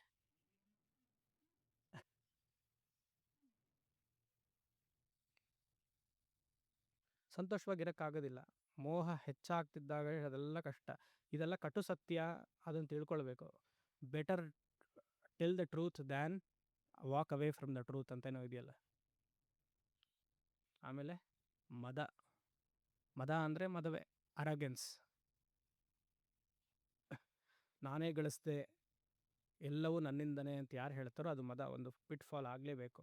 ಪ್ರತಿಯೊಂದು ನಮ್ಮ ಯಶಸ್ಸು ನಾನೊಬ್ಬನೇ ಕಾಂಟ್ರಿಬ್ಯೂಟ್ ಮಾಡೋಕ್ಕಾಗಲ್ಲ. ಭಗವಂತನ ಅನುಗ್ರಹ, ಹಿರಿಯರ ಆಶೀರ್ವಾದ ಇದ್ರೇನೆ. ಮಾತ್ಸರ್ಯ ಅಂದ್ರೇನು? ಕಾಂಪಿಟಿಟಿವ್ನೆಸ್. ನಮ್ಮ ಸಂಸ್ಕೃತಿಯಲ್ಲಿ ಕಾಂಪಿಟಿಟಿವ್ನೆಸ್ ಇಲ್ಲವೇ ಇಲ್ಲ. ಆಮೇಲೆ ಮಕ್ಕಳಿಗೆ ಏನು ಹೇಳ್ಕೊಡೋದು? ಫಸ್ಟ್ ರ್ಯಾಂಕ್ ತಗೋ, ಅವನು ಹೇಗೆ ಮಾಡಿದ ನೋಡು, ಅವನ ಜೊತೆ ನೀನು ಇರೋ. ನಮ್ಮ ಸಂಸ್ಕೃತಿಯಲ್ಲಿಯೇ ಇಲ್ಲ ಅದು. ನಮ್ಮ ಸನಾತನ ಧರ್ಮದಲ್ಲೇ ಇಲ್ಲ. ನೀನು ಆ ಪಕ್ಕದ ಮನೆಯವನು ಫಸ್ಟ್ ರ್ಯಾಂಕ್ ತೆಗೆದ್ನಾ, ನೀನು ಫಸ್ಟ್ ರ್ಯಾಂಕ್ ತೆಗಿ ಅಂತ ಹೇಳಲೇಬಾರ್ದು ನಾವು. ನಿನಗೆ ಎಷ್ಟು ಯೋಗ್ಯತೆ ಇದೆಯೋ ಅಷ್ಟೇ ತೆಗಿ ಅಂತ ಹೇಳಬೇಕು. ನನ್ನ ಮಾತಲ್ಲ, ಕಾಂಚಿ ಮಹಾಪೆರಿವ ಅದು ಯಾವುದೋ ಇದಿಲ್ಲ, ಅದು ಹಾಡು ಹೇಳಿದ್ರಲ್ಲ UN ಅಲ್ಲಿ, ಮೈತ್ರೀಂ ಭಜತ, ಅದ್ರಲ್ಲಿ ಏನು ಬರುತ್ತೆ? ಯುದ್ಧಂ ತ್ಯಜ ಸ್ಪರ್ಧಾಂ ತ್ಯಜ. 1966 ಅಲ್ವಾ, ಆಗಸ್ಟ್ ಅಲ್ಲೇ ಹೇಳಿದ್ದಾರೆ. UN ಅಲ್ಲಿ, ಯುನೈಟೆಡ್ ನೇಷನ್ಸಲ್ಲಿ MS ಸುಬ್ಬಲಕ್ಷ್ಮಿ ಹಾಡಿರೋದು. ಮೈತ್ರೀಂ ಭಜದ ಅಖಿಲ ವಿಧಾತ್ರೀಂ ಅಂತ ಏನೋ ಬರುತ್ತೆ ಹಾಡು. ಅದರಲ್ಲಿ ಒಂದು ಸಾಲು ಹಾಕ್ತಾರೆ, ಯುದ್ಧವನ್ನು ಮಾಡಬೇಡಿ ಮತ್ತು ಸ್ಪರ್ಧೆಯನ್ನು, ಎಲ್ಲ ರೀತಿಯಾದ ಸ್ಪರ್ಧೆಯನ್ನು ತ್ಯಾಗ ಮಾಡಿ. ನಮ್ಮ ಸಂಸ್ಕೃತಿಯಲ್ಲಿ ಕಾಂಪಿಟೇಟಿವ್ನೆಸ್ಸೇ ಇಲ್ಲ. ಇವಾಗೆಲ್ಲ ವಿದ್ಯೆಯೆಲ್ಲ ಏನಾಗಿದೆ? ಕಾಂಪಿಟೇಷನ್. ಯೋಚನೆ ಮಾಡಿ. ಸೊ ಈ 6 ಗುಣಗಳನ್ನು ನೀವು ಬ್ರಹ್ಮಜ್ಞಾನಿ ಆಗಬೇಕು, ಸಂತೋಷವಾಗಿರಬೇಕು ಅಂದರೆ ವಿಷಯಾನ್ ತ್ಯಜ. ಆಸೆ ಪಡಬೇಡ, ಕೋಪ ಮಾಡ್ಕೊಳ್ಬೇಡ, ಮೋಹದಲ್ಲಿರಬೇಡ, ಆಮೇಲೆ ಮದವನ್ನು ಬೆಳೆಸ್ಕೊಳ್ಬೇಡ, ಮಾತ್ಸರ್ಯವನ್ನು ಬೆಳೆಸ್ಕೊಳ್ಬೇಡ, ಲೋಭವನ್ನು ಬೆಳೆಸ್ಕೊಳ್ಬೇಡ. ವಿಶೇಷವಾಗಿ ಬೇಕಾಗಿರುವಂತಹ 2 ವೃತ್ತಿಗಳು ಬ್ರಹ್ಮಜ್ಞಾನಿಗೆ: ವೈರಾಗ್ಯ ಮತ್ತು ವಿವೇಕ. ಈ ಜನ್ಮದಲ್ಲಿ ಮತ್ತು ಉನ್ನತ ಜನ್ಮದಲ್ಲಿ ವೈರಾಗ್ಯ ಅಂದರೆ ಸ್ವರ್ಗಾದಿ ಫಲಗಳಲ್ಲಿ ವೈರಾಗ್ಯ, ಈ ಜನ್ಮದಲ್ಲಿ ವೈರಾಗ್ಯ ಮತ್ತು ವಿವೇಕ, ಆತ್ಮ ಯಾವುದು ಅನಾತ್ಮ ಯಾವುದು ಅನ್ನುವಂತಹ ವಿವೇಚನ ಶಕ್ತಿ ಇದ್ರೇ ಬ್ರಹ್ಮಜ್ಞಾನಿ ಆಗುವಂತಹ ಲಕ್ಷಣಗಳು. ಅದನ್ನು ಬರ್ಕೊಳ್ಬೇಕು, ಅಭ್ಯಾಸನೂ ಮಾಡಬೇಕು. ಒಂದು ವಾರ ಆದಮೇಲೆ ಮುಚ್ಚಿಟ್ಟರೆ ಮುಗೀತು ಅಲ್ವಾ? ವಿಷಯಾನ್ ತ್ಯಜ. ಇಂದ್ರಿಯಗಳನ್ನೆಲ್ಲ ಈ ಕಾಮಕ್ರೋಧದಿಂದ ಸಾಂತ್ವನಗೊಳಿಸಬೇಕು. 5ನೇ ಅಧ್ಯಾಯದಲ್ಲಿ ಹೇಳುತ್ತಲ್ಲ, ಸ್ಪರ್ಶಾನ್ ಕೃತ್ವಾ ಬಹಿರ್ಬಾಹ್ಯಾನ್ ಚಕ್ಷುಶ್ಚೈವಾಂತರೇ ಭ್ರುವೋ ಪ್ರಾಣಾಯಾಮ ಸಮೌಕೃತ್ವ ನಾಸಾಭ್ಯಂತರ ಚಾರಿಣೌ. 3ನೇ ಅಧ್ಯಾಯ, ಇಂದ್ರಿಯಸ್ಯಾರ್ಥೇ ರಾಗದ್ವೇಷೌ ವ್ಯವಸ್ಥಿತೌ ತಯೋರ್ನ ವಶಮಾಗಚ್ಚೇ ತೌ ಹ್ಯಸ್ಯ ಪರಿಪಂಥಿನೌ. ಮನಸ್ಸು ಹೊರಗಡೆ ಹೋಯಿತು ಅಂದರೆ ರಾಗದ್ವೇಷದಲ್ಲೇ ಮನಸ್ಸು ಹೋಗೋದು. ಪ್ರಾಣಾಯಾಮದ ಮೂಲಕ, ಯೋಗದ ಅಭ್ಯಾಸದ ಮೂಲಕ ಇನ್ನು ಇಂದ್ರಿಯಗಳನ್ನು ಶಮನ ಮಾಡುವಂಥ ಕೃಷ್ಣನ ಉಪದೇಶ. ವಿಷಯಾನ್ ವಿಜಿತ್ಯ ದ್ವೇಷಾದಿ ಶತ್ರುಗಣ ಆಹೃತ ಯೋಗರಾಜ್ಯಾ. ಅದು ಹೇಗೆ ಅಂದರೆ, ದ್ವೇಷಾದಿ ಶತ್ರುಗಣ ಆಹೃತ, ಇನ್ನರ್ ಎನಿಮೀಸ್, ಆಂತರಿಕ ಶತ್ರುಗಳಿದ್ರೇ ನಿಮಗೆ ಬಹಿಶತ್ರುಗಳು ಕಾಣಿಸ್ತಾರೆ. ಹೊರಗಡೆ ಯಾರೂ ಇಲ್ಲ. ಆಧ್ಯಾತ್ಮಿಕ ವಿಚಾರದಲ್ಲಿ ಹೇಳ್ತಿದ್ದೀನಿ, ಹೊರಗಡೆ ನಿಮಗೆ ಇವ್ರು ಹಾಗೆ, ಇವರು ಕೋಪಿಷ್ಠರು, ಇವರು ಅಧರ್ಮಿಗಳು, ಇವ್ರಿಗೆ ಕಾಮ ಜಾಸ್ತಿ, ಇವ್ರಿಗೆ ಲೋಭ ಅಂತಲ್ಲ ಅಂದರೆ ನಿಮ್ಮ ಮನಸ್ಸಿನಲ್ಲಿ ಅದಿದೆ ಅಂತ ಅರ್ಥ ಅಷ್ಟೆ. ಆಂತರಿಕ ಶತ್ರುಗಳಿದ್ರೇ ಅದ್ರ ಬಹಿಶತ್ರು ಆಗಿ ಕಾಣಿಸ್ಕೊಳುತ್ತೆ ನಿಮಗೆ. ಹೊರಗಡೆ ಶತ್ರುಗಳು ಇರೋದ್ರಿಂದ ನಿಮ್ಮ ಮನಸ್ಸಿನಲ್ಲಿ ಕಾಣಿಸುತ್ತೆ ಅಂತಲ್ಲ, ನಿಮ್ಮ ಮನಸ್ಸಿನಲ್ಲಿ ಇರೋದ್ರಿಂದ ಹೊರಗಡೆ ಕಾಣಿಸುತ್ತೆ. It is an expression of outside your life. ಅಂತಃಶತ್ರುಗಳು ಹೋದ್ರು ಅಂದರೆ ಬಹಿಶತ್ರುಗಳು ಹೋದರು. ನಿಮ್ಮಲ್ಲಿ ಕೋಪ ಹೋಯಿತು ಅಂದರೆ ಹೊರಗಡೆ ಕೋಪ ಕಾಣಿಸಲ್ಲ, ಯಾರಲ್ಲೂ ಕೋಪ ನೋಡೋಕೆ ಸಾಧ್ಯವಿಲ್ಲ ನೀವು. ನಿಮ್ಮಲ್ಲಿ ಕಾಮ ಹೋಯಿತು ಅಂದರೆ ಹೊರಗಡೆ ಯಾರಲ್ಲೂ ಕಾಮ ನೋಡೋಕೆ ಸಾಧ್ಯವಿಲ್ಲ. ನೀವು ನೋಡ್ತಿದ್ದೀರಾ ಅಂದರೆ ನಿಮ್ಮಲ್ಲೇ ಇದೆ ಅಂತ ಅರ್ಥ, ನಿಮ್ಮ ಎಕ್ಸ್ಪ್ರೆಷನ್ನೇ. ಆ ಪ್ರತಿಯೊಂದು ವಿಷಯದಲ್ಲೂ ಸಿಕ್ಕಾಕೊಳ್ತೀವಿ ನಾವು, ಗೊತ್ತಿಲ್ಲದೆ ಬಂದ್ಬಿಡ್ತೀವಿ. ಬಾಲಸ್ತಾವತ್ ಕ್ರೀಡಾಸಕ್ತ ವಿಷಯ, ತರುಣಸ್ತಾವತ್ ತರುಣೀಸಕ್ತ, ವೃದ್ಧಸ್ತಾವತ್ ಚಿಂತಾಸಕ್ತ. ವೃದ್ಧರು ನೀವು ಆಗ್ತಿದ್ದೀರಿ, ವೃದ್ಧರು ಅಂದರೆ ನಾವು 60+ ವೃದ್ಧರಾಗ್ತಿದ್ದೀರಿ ಅಂದರೆ ಮನಸ್ಸು ಒಳಗಡೆ ಹೋಗಬೇಕು. ನಮಗಿನ್ನ ಮೊಮ್ಮಕ್ಕಳ ಮೇಲೆ ಹೋಗುತ್ತೆ ಮನಸ್ಸು. ಯಾವಾಗ ಒಳಗಡೆ ಬರೋದು? 60 ಆದಮೇಲೂ ಮೊಮ್ಮಕ್ಕಳ ಮೇಲೆ ಮನಸ್ಸು ಬಂತು ಅಂದರೆ ಯಾವಾಗ ಮನಸ್ಸು ಬ್ರಹ್ಮದ ಮೇಲೆ ಚಿಂತನೆ ಬರೋದು? ಮದುವೆ ಮಾಡಿ, ನೀವು ಮಕ್ಕಳನ್ನ ಮದುವೆ ಮಾಡಿ ಕೊಟ್ರ ನಿಮ್ಮ ಜವಾಬ್ದಾರಿಗಳು ಮುಗೀತು. ಮೊಮ್ಮಕ್ಕಳು ಆಗಬೇಕಾ ಬೇಡವಾ ಅದು ನಿಮ್ಮ ಡ್ಯೂಟಿ ಅಲ್ಲ. ನಿಮ್ಮ ಡ್ಯೂಟಿ ಅಂದರೆ ಅಪ್ಪ ಅಮ್ಮಂದ್ರ ಡ್ಯೂಟಿ ಅಲ್ಲ, ನಿಮ್ಮ ಮಕ್ಕಳು ಡ್ಯೂಟಿ ಅದು. ಅದಕ್ಕೆ ವಾನಪ್ರಸ್ಥಾಶ್ರಮ ಇರೋದು. ನಿಮ್ಮ ಡ್ಯೂಟಿಯನ್ನು ಮುಗಿಸಿ ನೀವು ನಿಮ್ಮ ಬಿಗದ ಕೈ ಎಲ್ಲ ಇದ್ದರೆ, ಏನೇ ಬಿಗದ ಕೈ ಇರಲ್ಲ ಇವಾಗ, ಇದ್ದರೆ ಬೀರೂಲಿದ್ದರೆ ಅದನ್ನು ಕೊಟ್ಬಿಟ್ಟು ಬರಬೇಕು. ಇಲ್ಲ ಇನ್ನ ಮೋಹ ಅಲ್ಲಿ, ಯಾವಾಗ ಮತ್ತೆ ಆಗೋದು? ಯೋಚನೆ ಮಾಡಿ. ನಮ್ಗೆ ಅಲ್ಲಿ ಬ್ರಹ್ಮಜ್ಞಾನದ ಕಡೆ, ವೇದಾಂತ ಕಡೆ ಆಸಕ್ತಿ ಬರಲ್ಲ ಅಂತ ನಾವೇನು ಮಾಡ್ತೀವಿ? ಇನ್ನ ಕರ್ಮದಲ್ಲಿಯೇ ಇರ್ತೀವಿ ಅಲ್ವಾ? ಅದಕ್ಕೆ ನಮ್ಮ ಪರಮಾರ್ಥನಂದರು ಗುರುಗಳು ಹೇಳಿದ್ದು, ವೃದ್ಧಸ್ಥಾವತ್ ಗ್ರ್ಯಾಂಡ್ ಸೆಂಟ್ ಸಕ್ತ ಅಂದ್ರೆ ಅವರು. ಇನ್ನು ಪಟ್ರು ಅಂದರೆ ಅಟ್ಯಾಚ್ಮೆಂಟ್. ಈ ಒಂದೊಂದು ವಿಷಯದಲ್ಲೂ ನಮ್ಗೆ ಹಾಗೇನೆ. ಆ ರೀತಿಯಾಗಿ ದ್ವೇಷಾದಿ ಶತ್ರುಗಣ ಆಹೃತ ಯೋಗ ರಾಜ್ಯಾ. ಈ ವಿಷಯದ ಸುಖಗಳನ್ನೆಲ್ಲ ಕಮ್ಮಿ ಮಾಡ್ಕೊಳ್ತಾ ಬಂದರೆ ನಿಮಗೊಂದು ಯೋಗ ರಾಜ್ಯ ಪ್ರಾಪ್ತಿ ಆಗತ್ತಂತೆ. ಯೋಗ ಅಂದರೆ ಪೀಸ್ ಆಫ್ ಮೈಂಡ್, ಮನಸ್ಸಿನ ಶಾಂತತೆ. ಆಹೃತ ಅದು ಹೇಗೆ ಕಂಪ್ಲೀಟ್ ಮಾಡಬೇಕು ಅಂದರೆ, ವಿಷಯಾನ್ ಮದಮೋಹ ರಾಗ ದ್ವೇಷಾದಿ ಶತ್ರುಗಣ ವಿಜಿತ್ಯ, ಅಲ್ಲಿ ಫುಲ್ ಸ್ಟಾಪ್. ಯೋಗರಾಜ್ಯ. ಯೋಗರಾಜ್ಯ ಅಂದರೆ ಆ ಮನಸ್ಸಿನ ಶಾಂತತೆ. ಈ ವಿಷಯ ಸುಖಗಳೆಲ್ಲ ಕಮ್ಮಿ ಆಗ್ತಿದ್ರೆ ಮನಸ್ಸಿನಲ್ಲಿ ಒಂದು ಶಾಂತತೆ ಬರುತ್ತೆ. ಆ ಶಾಂತತೆಯಲ್ಲಿ ವೇದಾಂತ ವಿಚಾರ ಮಾಡಿದಾಗ ಬ್ರಹ್ಮ ನಾನೇ ಅಂತ ಗೊತ್ತಾಗುತ್ತೆ. ಇಲ್ಲ ಅಂದರೆ ನೀವು ಜಪ ಮಾಡ್ತಿದ್ರೆ ಬಾಯಲ್ಲಿ ಏನೋ ಹೋಗ್ತಿರತ್ತೆ, ಮನಸ್ಸಿನಲ್ಲಿ ನಿಮ್ಮ ಮನೆಯವರೆಲ್ಲ ಬರ್ತಿರ್ತಾರೆ ಜಪದಲ್ಲಿ. ನಮಃ ಶಿವಾಯ ಅಂತ ಹೇಳಿ ನಿಮ್ಮ ಮನೆಯವರೇ ಫಸ್ಟ್ ಬಂದಿಲ್ಲದು. ಈಶ್ವರನಿಂತ ದೊಡ್ಡವರು ಯಾರು? ನಿಮ್ಮ ಮನೆಯವರೇ ಅಲ್ವಾ? ಇನ್ನೊಂದು ಸತಿ ನಮಃ ಶಿವಾಯ ಹೇಳಿ, ಮಗ ಬಂದಿಲ್ತಾನೆ. ಇನ್ನೊಂದು ಸತಿ ಹೇಳಿ, ಮಗಳು, ಅತ್ತೆ ಹೇಳಬೇಕಲ್ಲ ಫಸ್ಟ್, ಅತ್ತೆ ಅಲ್ವಾ? ಅತ್ತೆ ಮಾವಂದರೆಲ್ಲ ಬರ್ತಾರೆ. ಅಷ್ಟ್ರಿಗೊಂದು 85 ಜಪ ಆಗಿರುತ್ತೆ. ಎಲ್ಲರೂ ಫ್ಯಾಮಿಲಿ ಮೆಂಬರ್ಸ್ ಎಲ್ಲ ಬಂದರು. ಇದು ಜಪ ಹೋಗ್ತಾ ಇದೆ. ಈಗ ಕೇಳಿದ್ರೆ ಪುರಸ್ಚರಣೆ ಮಾಡ್ತಿದ್ದೀರಿ, ಎಷ್ಟು 5 ಲಕ್ಷ ಮಾಡ್ತಿದ್ದೀನಿ ಅಂತ. 3.5 ಲಕ್ಷ ಹೀಗೆ ಇವರೆಲ್ಲ ಬಂದು ಹೊಟ್ಟೋದ್ರು. ಇನ್ನು 1.5 ಲಕ್ಷಕ್ಕೆ ಸ್ವಾಮೀಜಿ ನೀವು ಕೊಟ್ಟಿದ್ದು ಉಪದೇಶ ಮಾಡಿದ್ರಿ, 5 ಲಕ್ಷ ಜಪ ಆಯಿತು, ಮಂತ್ರಸಿದ್ಧಿ ಆಗಿಲ್ಲ. ಯಾಕೆ ಮಂತ್ರಸಿದ್ಧಿ ಆಗುತ್ತೆ? ನಿಮ್ಮ ಮನೆಯವ್ರ ಬಗ್ಗೆ ಎಲ್ಲ ಚಿಂತನೆ ಮಾಡ್ತಿದ್ದೀರಲ್ವಾ, ಎಲ್ಲ ಆಗುತ್ತೆ ಮಂತ್ರಸಿದ್ಧಿ? ಯೋಚನೆ ಮಾಡಿ. ವಿಷಯ ಬಧ್ನಾತಿ ಸಿನೋತಿ. ಸರಿ, ಅದನ್ನು ಫಸ್ಟ್ ಆ ವಿಷಯ ಸುಖಗಳನ್ನೆಲ್ಲ ಬಿಡ್ತಾ ಬರಬೇಕು ಅಂತ ಉಪದೇಶ. ಬಿಟ್ಮೇಲೆ ಏನು ಮಾಡಬೇಕು? ಅಮೃತಂ ಜ್ಞಾತ್ವಾ, ಮೂರನೇ ಸಾಲು, ಜ್ಞಾತ್ವಾ ಅಮೃತಂ ಅಂತಿದೆ. ಅಮೃತಂ ಜ್ಞಾತ್ವ, ಅಮೃತ ಅಂದರೆ ಆತ್ಮತತ್ವ ಅಂತ. ಈ ಆತ್ಮತತ್ವವನ್ನು ಜ್ಞಾತ್ವಾ, ಮನಸ್ಸು ಶಾಂತತೆಯನ್ನು ಹೊಂದ ಮೇಲೆ ಗುರುಮುಖೇನ ವೇದಾಂತ ಶ್ರವಣ ಮನ ನಿಧಿಧ್ಯಾಸನವನ್ನು ಅಭ್ಯಾಸ ಮಾಡಿದಾಗ ಆತ್ಮತತ್ವವನ್ನು ಗಳಿಸ್ಬೋದು. ಅದನ್ನೇನು ಹೇಳ್ತಾರೆ? ಸಮನುಭೂಯ ಪರಾತ್ಮ ವಿದ್ಯಾ. ಸಮನುಭೂಯ ಪರಾತ್ಮ ವಿದ್ಯಾ, ಈ ಆಧ್ಯಾತ್ಮ ವಿದ್ಯೆಯನ್ನು ಆನಂದವಾಗಿ ಸ್ವೀಕರಿಸ್ತಾನಂತೆ, ಆನಂದವಾಗಿರ್ತಾನಂತೆ. ಇವತ್ತು ಬೆಳಗ್ಗೆ ಒಬ್ಬರು ಅಮ್ಮ ಬಂದಿದ್ರು ನಾನು ನೋಡೋಕ್ಕೆ, 37 ವರ್ಷ, ಇಬ್ಬರು ಹೆಣ್ಮಕ್ಳು, ಅಲ್ಲ ಒಬ್ಬರು ಗಂಡು ಮಕ್ಕಳು, ಅಲ್ಲೊಬ್ಬರು, ನಾನೇ ಹಾಳು ಮಾಡಿದ್ದೀನಿ ಅಂದ್ಕೊಳ್ಳಿ ಅವ್ರನ್ನ. ಒಬ್ಬರು, ನಾವು ತಪ್ಪು ತಿಳ್ಕೊಳ್ಬಿಡಿ ಹೀಗೆ ಹೇಳಿದೆ ಅಂತ. ನಾನು ಒಂದು ಗಂಡು ಮಗು, ಒಂದು ಹೆಣ್ಮಗು, 37 ವರ್ಷ. ಬಂದು ಹೇಳಿದ್ರು, ತುಂಬ ಆರಾಮಾಗಿದ್ದೀನಿ, ನಾನು ಸಂತೋಷವಾಗಿದ್ದೀನಿ. ಏತಕ್ಕೆ ಸಂತೋಷವಾಗಿದ್ದೀರ ಅಂತ ಕೇಳಿ, ನೀವೇ ಅದಕ್ಕೆ ಕಾರಣ ಅಂದರು. ಸಡನ್ನಾಗಿ ಭಯ ಆಯ್ತು, ಏನು ಹೀಗೆ? ಒಂದು ಮೂಟೆ ಬುಕ್ಸ್ ತಂದಿದ್ದಾರೆ, ಒಂದು ಮೂಟೆ ಬುಕ್ಸ್. ಒಂದು ಪ್ರವಚನ ಎಲ್ಲ ಕೇಳಿ ಪಿನ್ ಟು ಪಿನ್ ಬರೆದು ಅವ್ರಿಗೆ ಜಾಗ ಇಡಕ್ಕಿಲ್ವಂತೆ. ಒಂದು ಮೂಟೆ ಪುಸ್ತಕ ತಂದು, ಇದನ್ನು ಪ್ರತಿನಿತ್ಯ ಓದ್ತೀನಿ, ಸಂತೋಷವಾಗಿದ್ದೀನಿ, ಅಡುಗೆ ಮಾಡಲ್ಲ, ಏನು ನೋಡ್ಕೊಳ್ಳಲ್ಲ. ಭಯ ಆಯ್ತು. ಆಮೇಲೆ ಈ ಥರ ಎಲ್ಲ ಮಾಡಿದ್ರೆ ನಿಮ್ಮ ಮನೆಯವ್ರು ಬಂದು ಗಲಾಟೆ ಮಾಡ್ತಾರೆ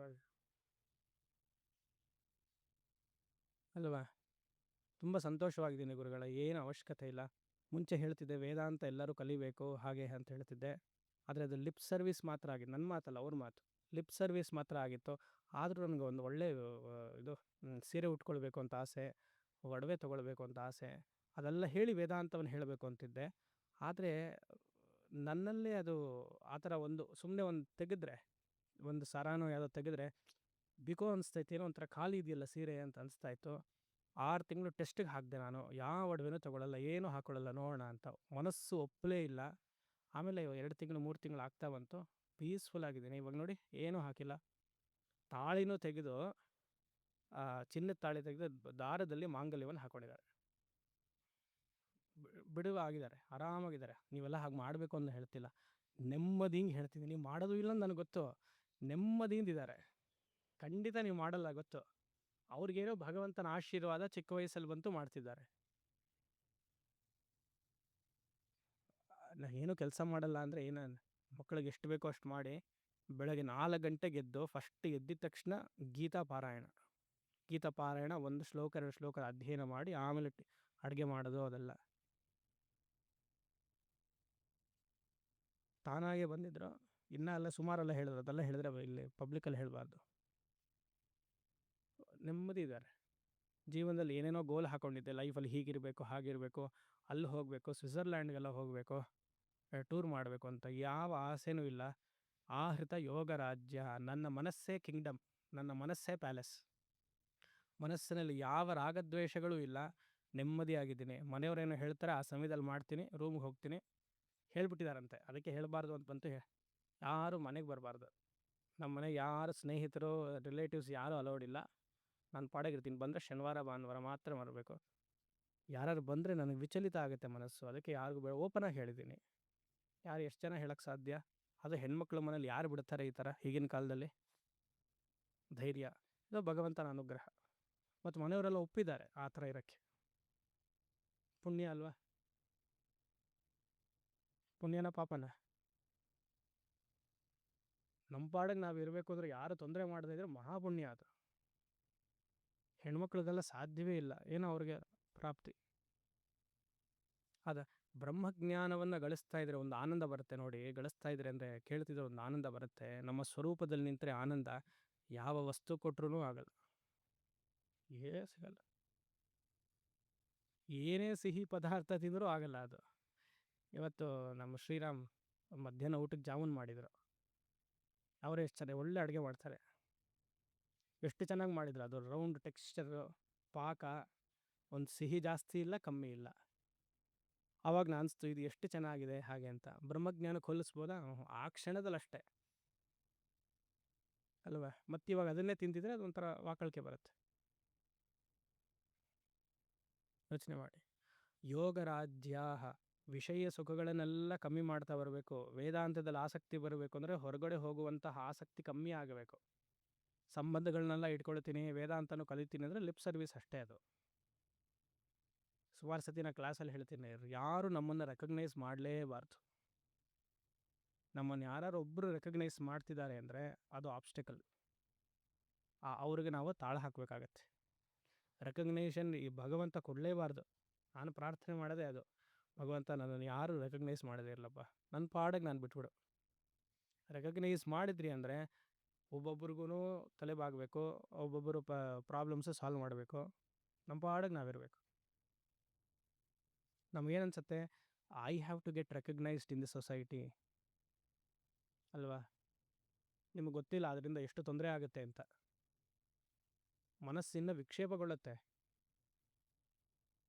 ನಮ್ಮ ಮನಸ್ಸು ನಮ್ಮಲ್ಲೇ ಹತೋಟಿಯಲ್ಲಿರಲ್ಲ. ಯಾರು ರೆಕಗ್ನೈಸ್ ಮಾಡಿಬಿಟ್ರೆ, ಇವಾಗ ನೋಡಿ ಎಲ್ಲ ಫಿಲಮ್ ಆ್ಯಕ್ಟರ್ಸ್ ಅಥವಾ ಸೆಲೆಬ್ರಿಟೀಸ್ಗಳನ್ನ, ಸೆಲೆಬ್ರಿಟೀಸ್ಗೆ ಯಾಕೆ, ನಮ್ಗೆ ಅವರ ಚಿಂತನೆಯೇ ಬೇಡ, ಪ್ರಖ್ಯಾತವಾದ ಸ್ವಾಮಿಗಳನ್ನೆಲ್ಲ ನೋಡಿ, ಅವ್ರಿಗೆ ಅವ್ರು ತಾನಾಗೆ ಇರೋಕ್ಕೆ ರೂಮಲ್ಲಿ ಕೂತು ಒಂದು ಜಪಾನೋ ಆತ್ಮಾನುಸಂಧಾನ ಮಾಡೋಕ್ಕಾಗತ್ತಾ?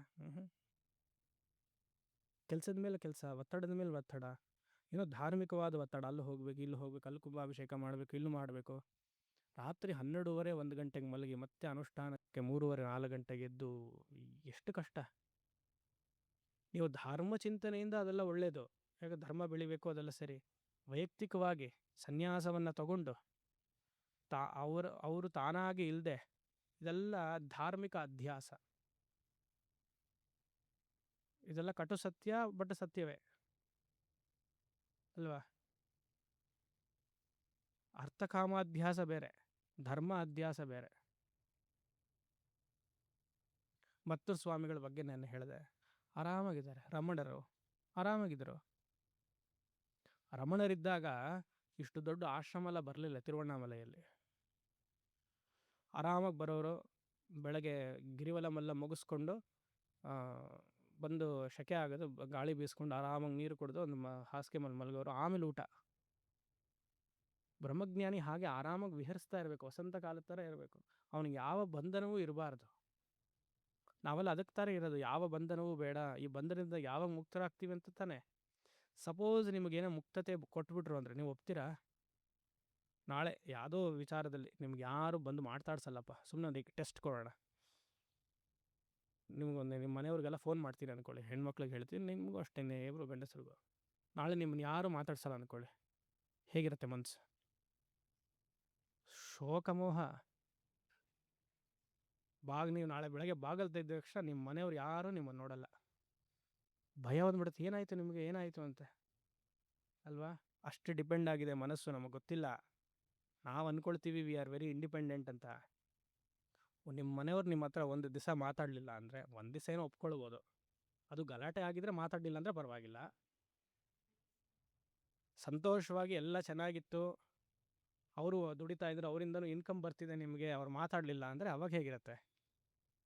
ಯೋಚನೆ ಮಾಡಿ.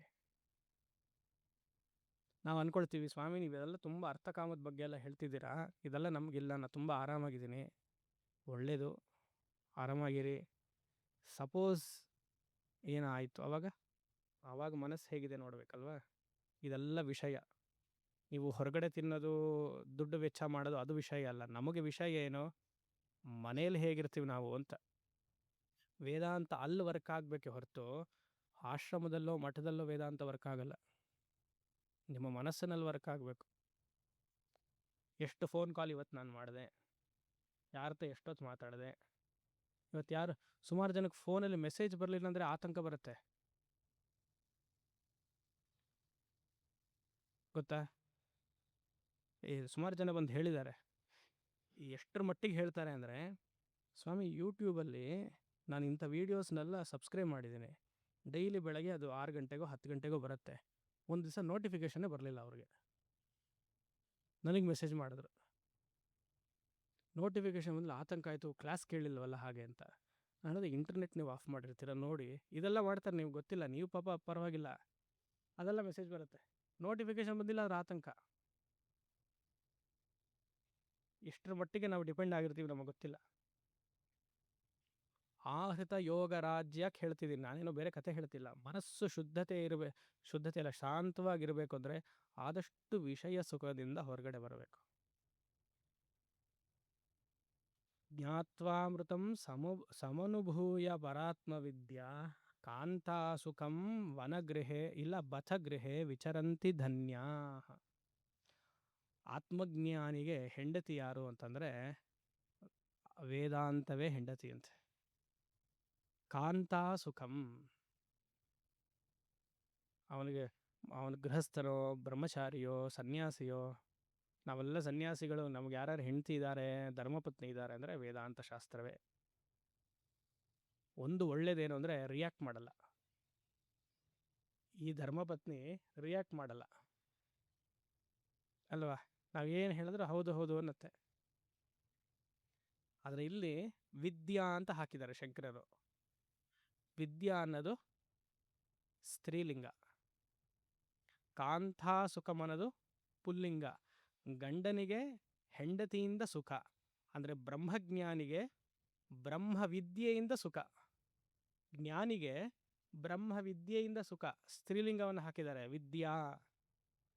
ವಿದ್ಯಾ ಸ್ತ್ರೀಲಿಂಗ. ಬೋಧ ಯಾವ ಲಿಂಗ? ಬೋಧ, ಬೋಧೆ ಅಲ್ಲ, ಅದು ಬೇರೆ ಸಮಯದಲ್ಲಿ ಬರುತ್ತೆ. ಬೋಧ ಯಾವ ಲಿಂಗ? ಪುಲ್ಲಿಂಗ.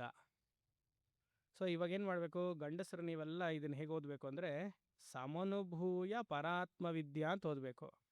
ಹೆಂಗಸರು ಹೇಗೆ ಓದಬೇಕು? ಬೋಧ ಅಂತ ಓದಬೇಕು. ಸಮನುಭೂಯ ಪರಾತ್ಮ ಬೋಧ.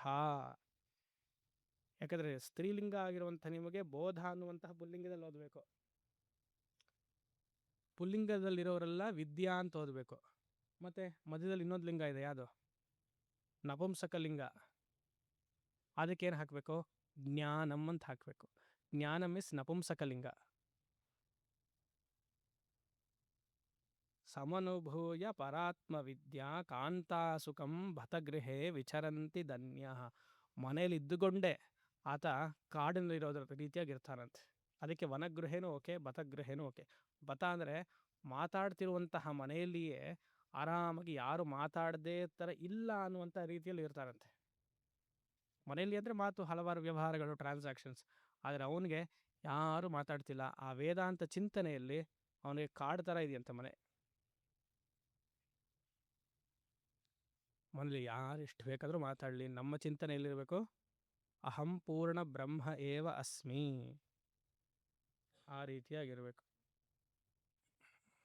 ಮನೆಯಲ್ಲಿ ಜನಗಳಿದ್ದಾರೆ, ಬಿ ಕಂಫರ್ಟಬಲ್.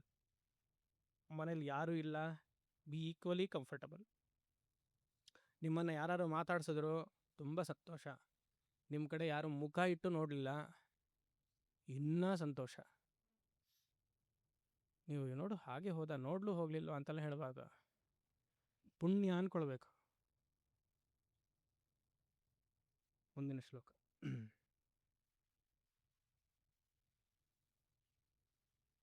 ಈ ಶ್ಲೋಕ ಹೋಗೋಕ್ಕಿಂತ ಮುಂಚೆ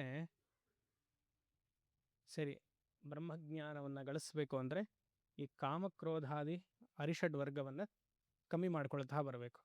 ಈಗ ಶುರು ಮಾಡಿ, ಯಾವಾಗಲೂ ಆಗುತ್ತೆ. ಒಂದು 6 ಜನ್ಮಕ್ಕಾದರೂ ಆಗುತ್ತೆ. ಒಂದು ಜನ್ಮ ಒಂದು ತೊಗೊಂಡ್ರೆ 6 ಜನ್ಮಕ್ಕಾದರೂ ಆಗುತ್ತೆ.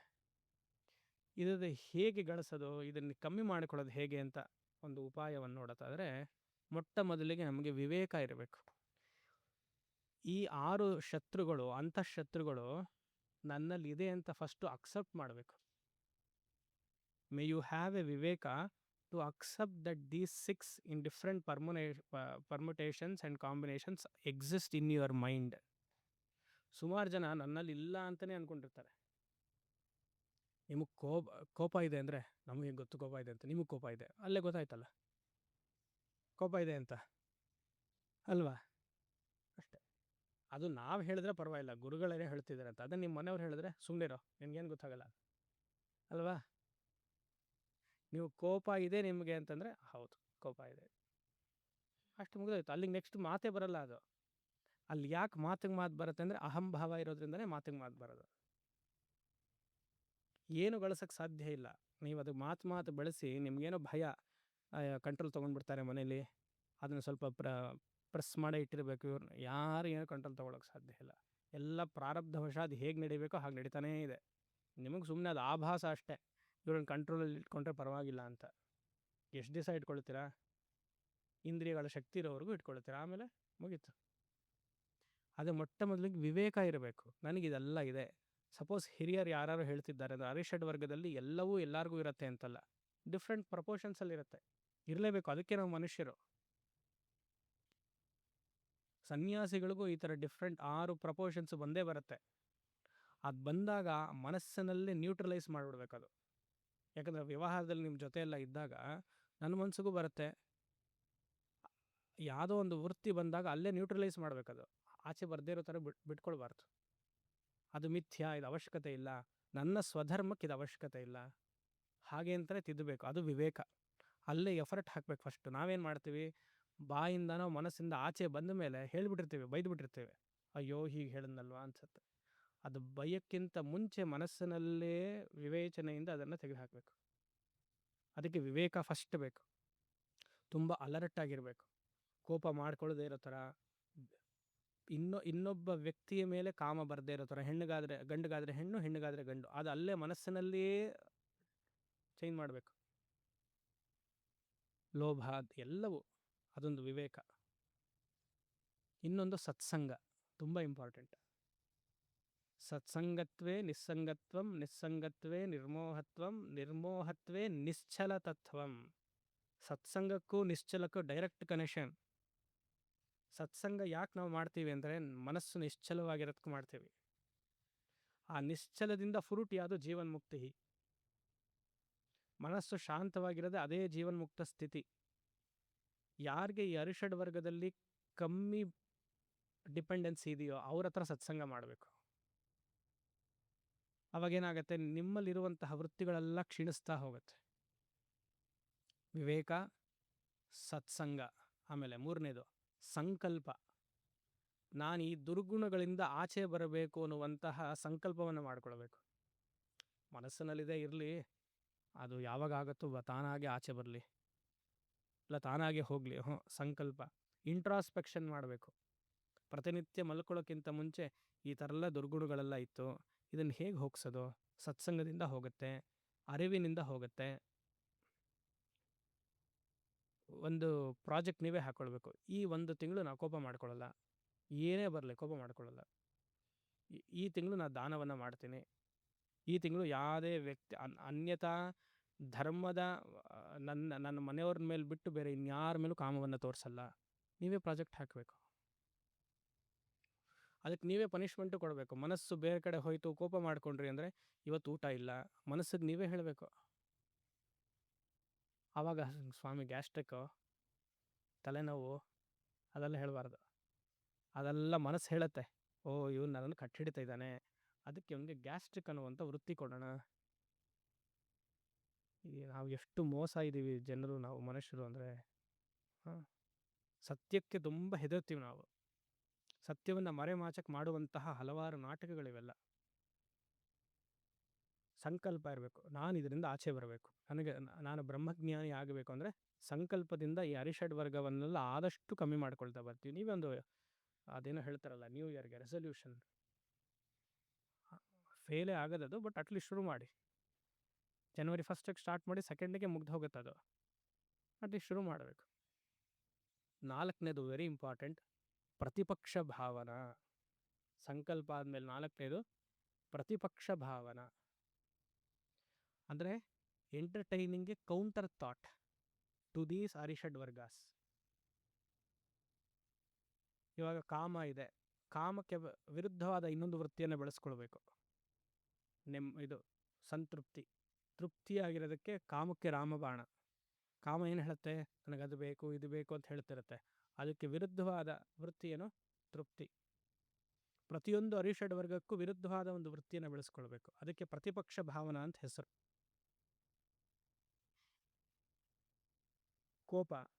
ಕೋಪಕ್ಕೆ ತಾಳ್ಮೆ. ಆಮೇಲೆ ಲೋಭ, ದಾನ. ಲೋಭಕ್ಕೆ ದಾನ. ಮೋಹಕ್ಕೆ ಅನ್ವೇಷಣೆ, ವಿವೇಕದಿಂದ ಬರುವಂತಹ ಅನ್ವೇಷಣೆ. ಮತ್ತು ಮದ, ಹ್ಯುಮಿಲಿಟಿ ಆಗಿರುವಂಥದ್ದು, ತಗ್ಗಿ ಬುಗ್ಗಿ ನಡೆಯುವಂತಹ ಸ್ವಭಾವ, ಮತ್ತು ಮಾತ್ಸರ್ಯ, ಇನ್ನೊಬ್ಬರನ್ನ ಹೊಗಳುವಂಥದ್ದು, ಕಂಗ್ರ್ಯಾಚುಲೇಟ್ ಮಾಡುವಂಥದ್ದು, ಅಪ್ರಿಷಿಯೇಟ್ ಮಾಡುವಂಥದ್ದು. ಓ, ನೀವು ತೊಗೊಂಡ್ಬಿಟ್ರಾ ಸೀರೆ, ಆಯಿತು ನೋಡಿ, ಹಾಗೆಲ್ಲ ಹೇಳ್ಬೋದು. ತೊಗೊಂಡಿದ್ದಾರೆ, ತುಂಬ ಸಂತೋಷ. ನಾವೇನು ಮಾಡ್ತೀವಿ, ಮತ್ತೆ ಸಡನ್ನಾಗಿ ಹೋಗಿ ಎಲ್ಲಿ ತೊಗೊಂಡ್ರಿ, ಏನು ಮಾಡಿದ್ರಿ, ಎಲ್ಲಿ ಎಷ್ಟಿದೆ, ಡಿಸ್ಕೌಂಟ್ ಇದೆಯಾ, ಹಾಕೊಳ್ಳಿ ಬಿಡಿ, ಎಷ್ಟೇ ಅಂತ ಹಾಕೊಳ್ತೀರಾ ಅಲ್ವಾ? ಎಷ್ಟು ಬೇಕು, ಮಾನ ಮುಚ್ಕೊಳ್ಳೋಕೆ ಎಷ್ಟು ಬೇಕು? 4-5 ಇಂಚಿದ್ರೆ ಸಾಕು ಅಷ್ಟೇ ಅಲ್ವಾ? ಕಾಮ, ಕ್ರೋಧ, ಲೋಭ, ಮೋಹ, ಮದ, ಮಾತ್ಸರ್ಯ, ಇದಕ್ಕೆ ಪ್ರತಿಪಕ್ಷ ಭಾವನಾ ಅಂತ ಹೆಸರು. ಈ 4 ನಮ್ಮ ಪುರುಷಾರ್ಥದ ಮೇಲೆ ಡಿಪೆಂಡ್. ವಿವೇಕ, ನಾವು ಎಫರ್ಟ್ ಹಾಕಬೇಕು. ಆಮೇಲೆ 2ನೇದು ತೃಪ್ತಿ, ಸತ್ಸಂಗ, ನಾವು ಗುರುಗಳ ಹತ್ರ ಹೋಗಬೇಕು, ಪಾಠವನ್ನು ಕಲಿಬೇಕು, ನಮ್ಮ ಎಫರ್ಟ್. ಸಂಕಲ್ಪ, ನಾವು ಪ್ರಾಜೆಕ್ಟ್ ಹಾಕಬೇಕು. ಈ ಪಕ್ಷ 15 ದಿವಸ ಈ ಅರಿಷಡ್ವರ್ಗವನ್ನೆಲ್ಲ ಕಮ್ಮಿ ಮಾಡ್ಕೊಳ್ತೀನಿ, ಸಂಕಲ್ಪದಲ್ಲಿರ್ತೀನಿ ಅಂತ, ಆಯಿತಾ? ಆಮೇಲೆ 4ನೇದು ಪ್ರತಿಪಕ್ಷ ಭಾವನೆ, ಇದಿಷ್ಟು ನಮ್ಮ ಪುರುಷಾರ್ಥ. ಕೊನೆಗಿರಬೇಕು ಈಶ್ವರ ಅನುಗ್ರಹ. 5ನೇದು ಪ್ರಾರ್ಥನಾ. 5ನೇದು ಪ್ರಾರ್ಥನಾ, ಈಶ್ವರನಲ್ಲಿ, ಭಗವಂತನಲ್ಲಿ ಪ್ರಾರ್ಥನೆ ಮಾಡಬೇಕಪ್ಪ, ಈ 4 ಮಾಡೋಕ್ಕೆ ಅನುಗ್ರಹಿಸು, ಮನಸ್ಸಿನಿಂದ ಪೂರ್ತಿ ಈ ಗುಣಗಳೆಲ್ಲ ತೆಗಿ. ಈ ಥರ ಮಾಡಿದ್ರೆ 2ನೇ ಶ್ಲೋಕಕ್ಕೆ ಪರಿಹಾರ. 3ನೇ ಶ್ಲೋಕಕ್ಕೆ ಹೋಗುವ. ತ್ಯಕ್ತ್ವಾ ಗೃಹೇ ರತಿಮದೋ ಗತಿ ಹೇತುಭೂತಾಂ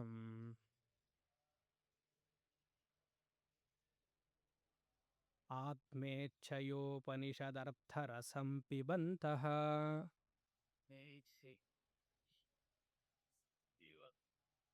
ವೀತಸ್ಪೃಹ ವಿಷಯಭೋಗಪದೇ ವಿರಕ್ತಾಃ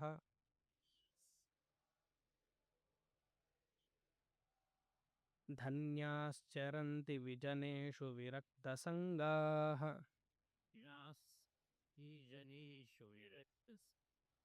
ತ್ಯಕ್ತ್ವಾ ಗೃಹೇ ರತಿಮದೋ ಗತಿ ಹೇತುಭೂತಾಂ ಆತ್ಮೇಚ್ಛಯೋಪನಿಷದರ್ಥರಸಂ ಪಿಬಂತಃ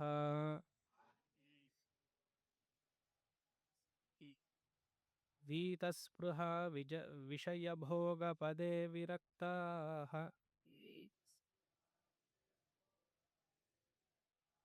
ಧನ್ಯಾಶ್ಚರಂತಿ ವಿಜಯೇಷು ವಿರಕ್ತಸಂಗಾಃ.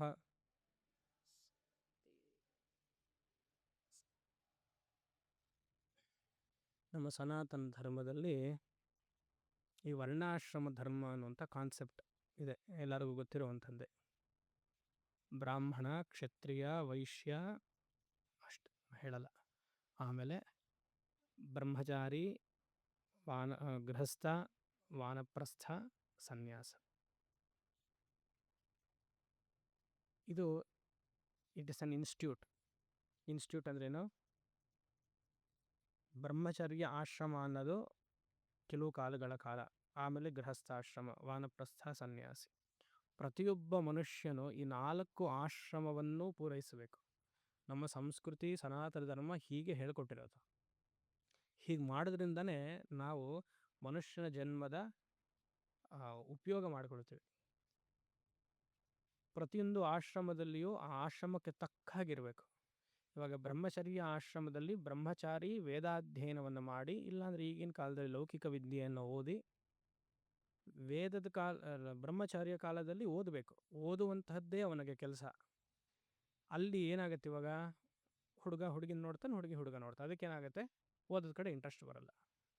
ಗೃಹಸ್ಥಾಶ್ರಮದಲ್ಲಿ ಇದು ಗೃಹಸ್ಥನಾಗಿ ಕರ್ಮವನ್ನು ನಿಭಾಯಿಸಬೇಕು. ಆವಾಗ ನಾನು ಬ್ರಹ್ಮಚಾರಿ ಆಗಿರ್ತೀನಿ ಅಂದರೆ ತಲೆ ಕೆಟ್ಟಿದೆ ಅಂತ ಅರ್ಥ. ಬ್ರಹ್ಮಚರ್ಯದಲ್ಲಿ ಬ್ರಹ್ಮಚರ್ಯವಾಗಿರಬೇಕು, ಗೃಹಸ್ಥಾಶ್ರಮದಲ್ಲಿ ದಂಪತಿಗಳ ಜೊತೆ ಇರಬೇಕು, ವಾನಪ್ರಸ್ಥದಲ್ಲಿ ಜೊತೆಗೆ ಇದ್ದು ದೂರ ಇರಬೇಕು, ಸನ್ಯಾಸಿ ಬಿಡಬೇಕು. ಯಾತಕ್ಕೆ ಈ ಥರ ಮಾಡಿದ್ದಾರೆ ಅಂದರೆ, ಮೋಕ್ಷವನ್ನು ಪ್ರತಿಯೊಬ್ಬ ಮನುಷ್ಯನು ಗಳಿಸಬೇಕು, ನೆಮ್ಮದಿಯಿಂದ ಇರಬೇಕು ಅಂತ ಈ ವರ್ಣಾಶ್ರಮ ಧರ್ಮ ಅಥವಾ ಆಶ್ರಮ ಧರ್ಮವನ್ನು ಕೊಟ್ಟಿದೆ. ನಾವಿವಾಗ ಅದು ಉಲ್ಟಾ ಮಾಡಿಬಿಟ್ಟಿದ್ದೀವಿ. ಈಗಿನ ಕಾಲದ 21st ಸೆಂಚುರಿ ಅಂತ ಹೇಳಿ ಲೌಕಿಕ ವಿದ್ಯೆ ಅಂತೆಲ್ಲ ಹೇಳಿ ಹಾಳು ಮಾಡಿದ್ವಿ. ಪ್ರತಿಯೊಂದು ಈ ಸ್ಟೇಜಿನಲ್ಲೂ ಬ್ರಹ್ಮಚರ್ಯ ಆಶ್ರಮಕ್ಕೆ ಹೋಗಬೇಕು, ಅಧ್ಯಯನ ಮಾಡಬೇಕು, ಆಚೆ ಬರಬೇಕು. ಗೃಹಸ್ಥಾಶ್ರಮಕ್ಕೆ ಎಂಟ್ರಿ ಕೊಡಬೇಕು, ಅಲ್ಲಿ ಬೆಳಿಬೇಕು, ಆಮೇಲೆ ಆಚೆ ಬರಬೇಕು. ವಾನಪ್ರಸ್ಥಾಶ್ರಮಕ್ಕೆ ಹೋಗಬೇಕು, ವಾನಪ್ರಸ್ಥ ಧರ್ಮವನ್ನು ಅನುಷ್ಠಾನವನ್ನು ಮಾಡಬೇಕು, ಆಚೆ ಬರಬೇಕು. ಸನ್ಯಾಸವನ್ನು ತಗೊಳ್ಬೇಕು, ಸನ್ಯಾಸ ಧರ್ಮವನ್ನು ಅನುಷ್ಠಾನವನ್ನು ಮಾಡಬೇಕು, ಆಮೇಲೆ ಆಚೆ ಬರಬೇಕು. ಆಚೆ ಬಂದು ಅತ್ಯಾಶ್ರಮಿ ಆಗಬೇಕು, ಅತ್ಯಾಶ್ರಮಿ ಆಗಬೇಕು. ಇಲ್ಲ ಸನ್ಯಾಸದಲ್ಲೇ ಇದ್ದು ಅತ್ಯಾಶ್ರಮಿ ಅನ್ನುವಂತಹ ಮನೋಭಾವನೆ ಬೆಳೆಸ್ಕೊಳ್ಬೇಕು. ನಾವೇನು ಮಾಡಿದ್ದೀವಿ, ಒಂದು ಆಶ್ರಮದಲ್ಲಿ ಮುಗಿದೋಯ್ತು. ನಮಗೆ ಬ್ರಹ್ಮಚಾರ್ಯನೂ ಗೊತ್ತಿಲ್ಲ, ವಾನಪ್ರಸ್ಥವೂ ಗೊತ್ತಿಲ್ಲ, ಸನ್ಯಾಸವೂ ಗೊತ್ತಿಲ್ಲ. ಗೃಹಸ್ಥಾಶ್ರಮವೇ ಮಹಾಶ್ರಮ ಅಂದ್ಕೊಂಡು, ಮಹಾ ಆಶ್ರಮ ಅಲ್ಲ ಮಹಾಶ್ರಮ ಅಂದ್ಕೊಂಡು ಅದೇ ಸತ್ಯ ಅಂದ್ಕೊಂಡ್ಬಿಟ್ಟಿದ್ದೀವಿ. ಅದರಿಂದನೇ ಹಲವಾರು ಕಷ್ಟಗಳು ನಮಗೆಲ್ಲ ಬರ್ತಾ ಇರೋದು. ಚಾಚು ತಪ್ಪದೆ ಆ ಆಶ್ರಮ ಕರೆಕ್ಟಾಗಿ ಹೋಗಿದ್ದಿದ್ರೆ ನಮ್ಗೆ ಈ ಥರ ತೊಂದರೆವೇ ಬರ್ತಾ ಇರಲಿಲ್ಲ. ಅದಕ್ಕೆ ಏನಿರೋದು, 10th ಸ್ಟ್ಯಾಂಡರ್ಡ್ಗೆ ಏನು ಹೆಸರು? ಎಸ್ ಫುಲ್ ಫಾರ್ಮ್ ಏನು? Secondary school leaving certificate. Enter ಬ್ರಹ್ಮಚರ್ಯಾಶ್ರಮ, ಗ್ರೋ ಇನ್ ಬ್ರಹ್ಮಚರ್ಯಾಶ್ರಮ, ಗೆಟ್ ಔಟ್ ಆಫ್ ಬ್ರಹ್ಮಚರ್ಯಾಶ್ರಮ. ಎಂಟರ್ ಗೃಹಸ್ಥಾಶ್ರಮ, ಗ್ರೋ ಇನ್ ಗೃಹಸ್ಥಾಶ್ರಮ, ಗೆಟ್ ಔಟ್ ಆಫ್ ಗೃಹಸ್ಥಾಶ್ರಮ. SLCಲಿ 16 ವರ್ಷಕ್ಕೆ ಸರ್ಟಿಫಿಕೇಟ್ ತೊಗೊಂಡ್ಬೇಕಾ? 40 ವರ್ಷದವ್ರು SLC ಓದ್ತಿರ್ಬೇಕಾ? ಅಲ್ವಾ? 60 ವರ್ಷಕ್ಕೆ ಗೃಹಸ್ಥಾಶ್ರಮವನ್ನು ಮುಗಿಸಿ ಹೊರಗಡೆ ಬರಬೇಕಾ?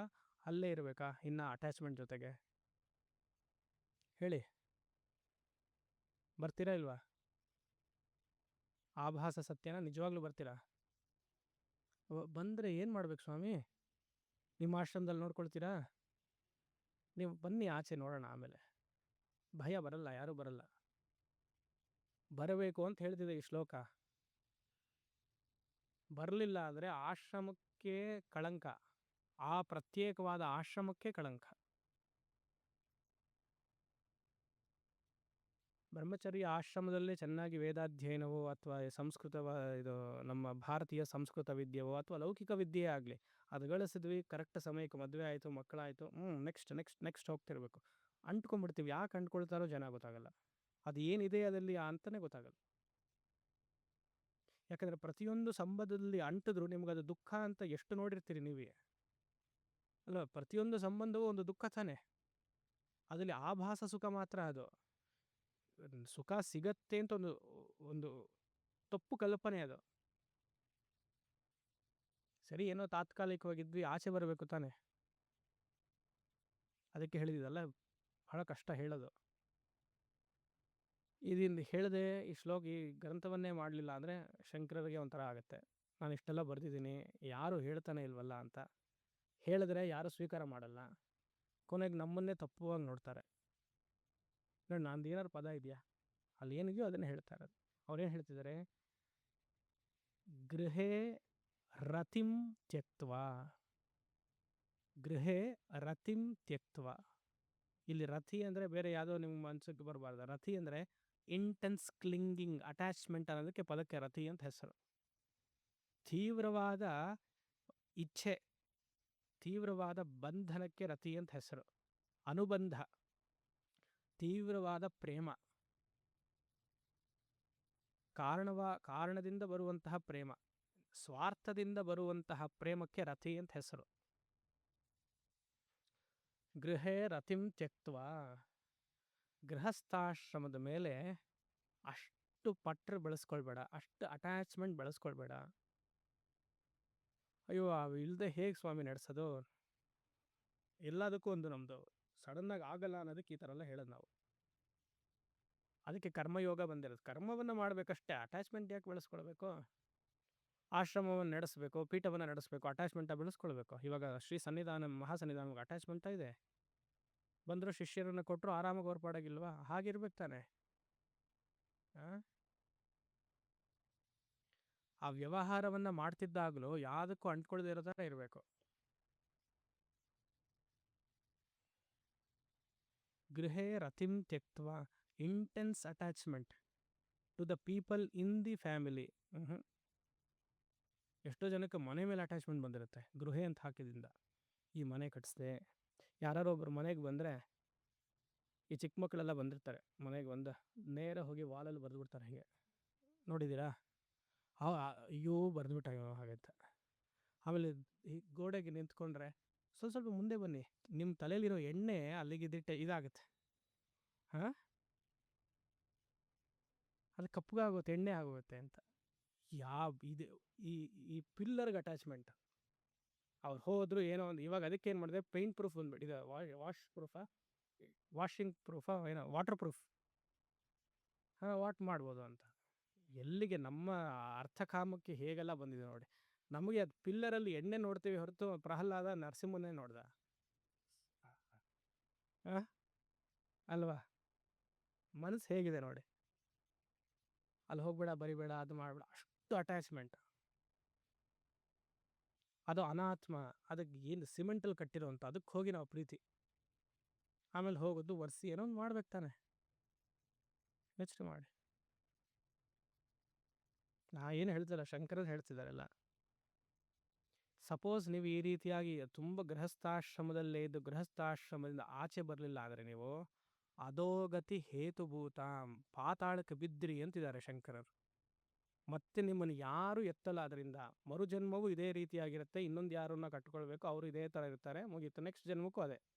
ಇದರ ಹಲವಾರು ಜನ್ಮಗಳು ಮಾಡಿಬಿಟ್ರಿ ನೀವು ಅಲ್ವಾ?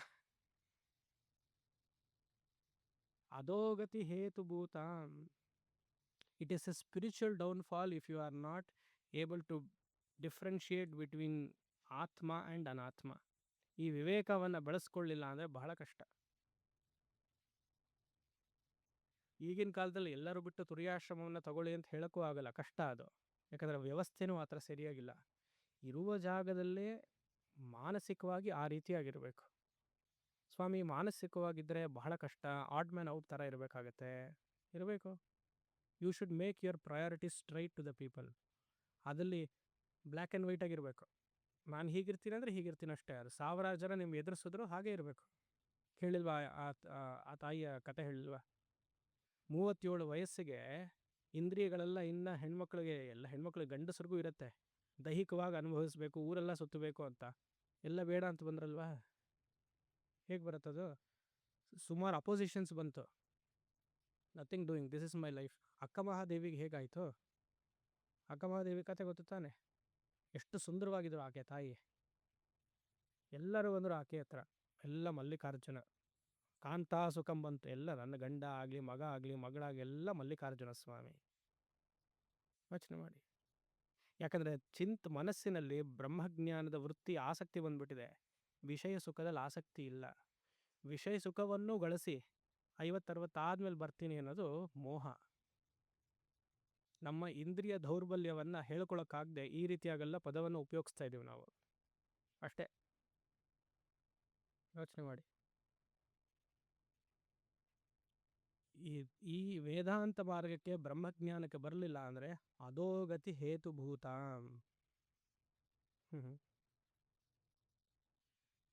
ಮನೆಯಲ್ಲಿ ಮಕ್ಕಳು ಬೆಳೀತಾರೆ, ಒಂದು ಹಂತ ಆದಮೇಲೆ ಜವಾಬ್ದಾರಿ ಎಲ್ಲ ಕೊಟ್ಟು ಬರಬೇಕು.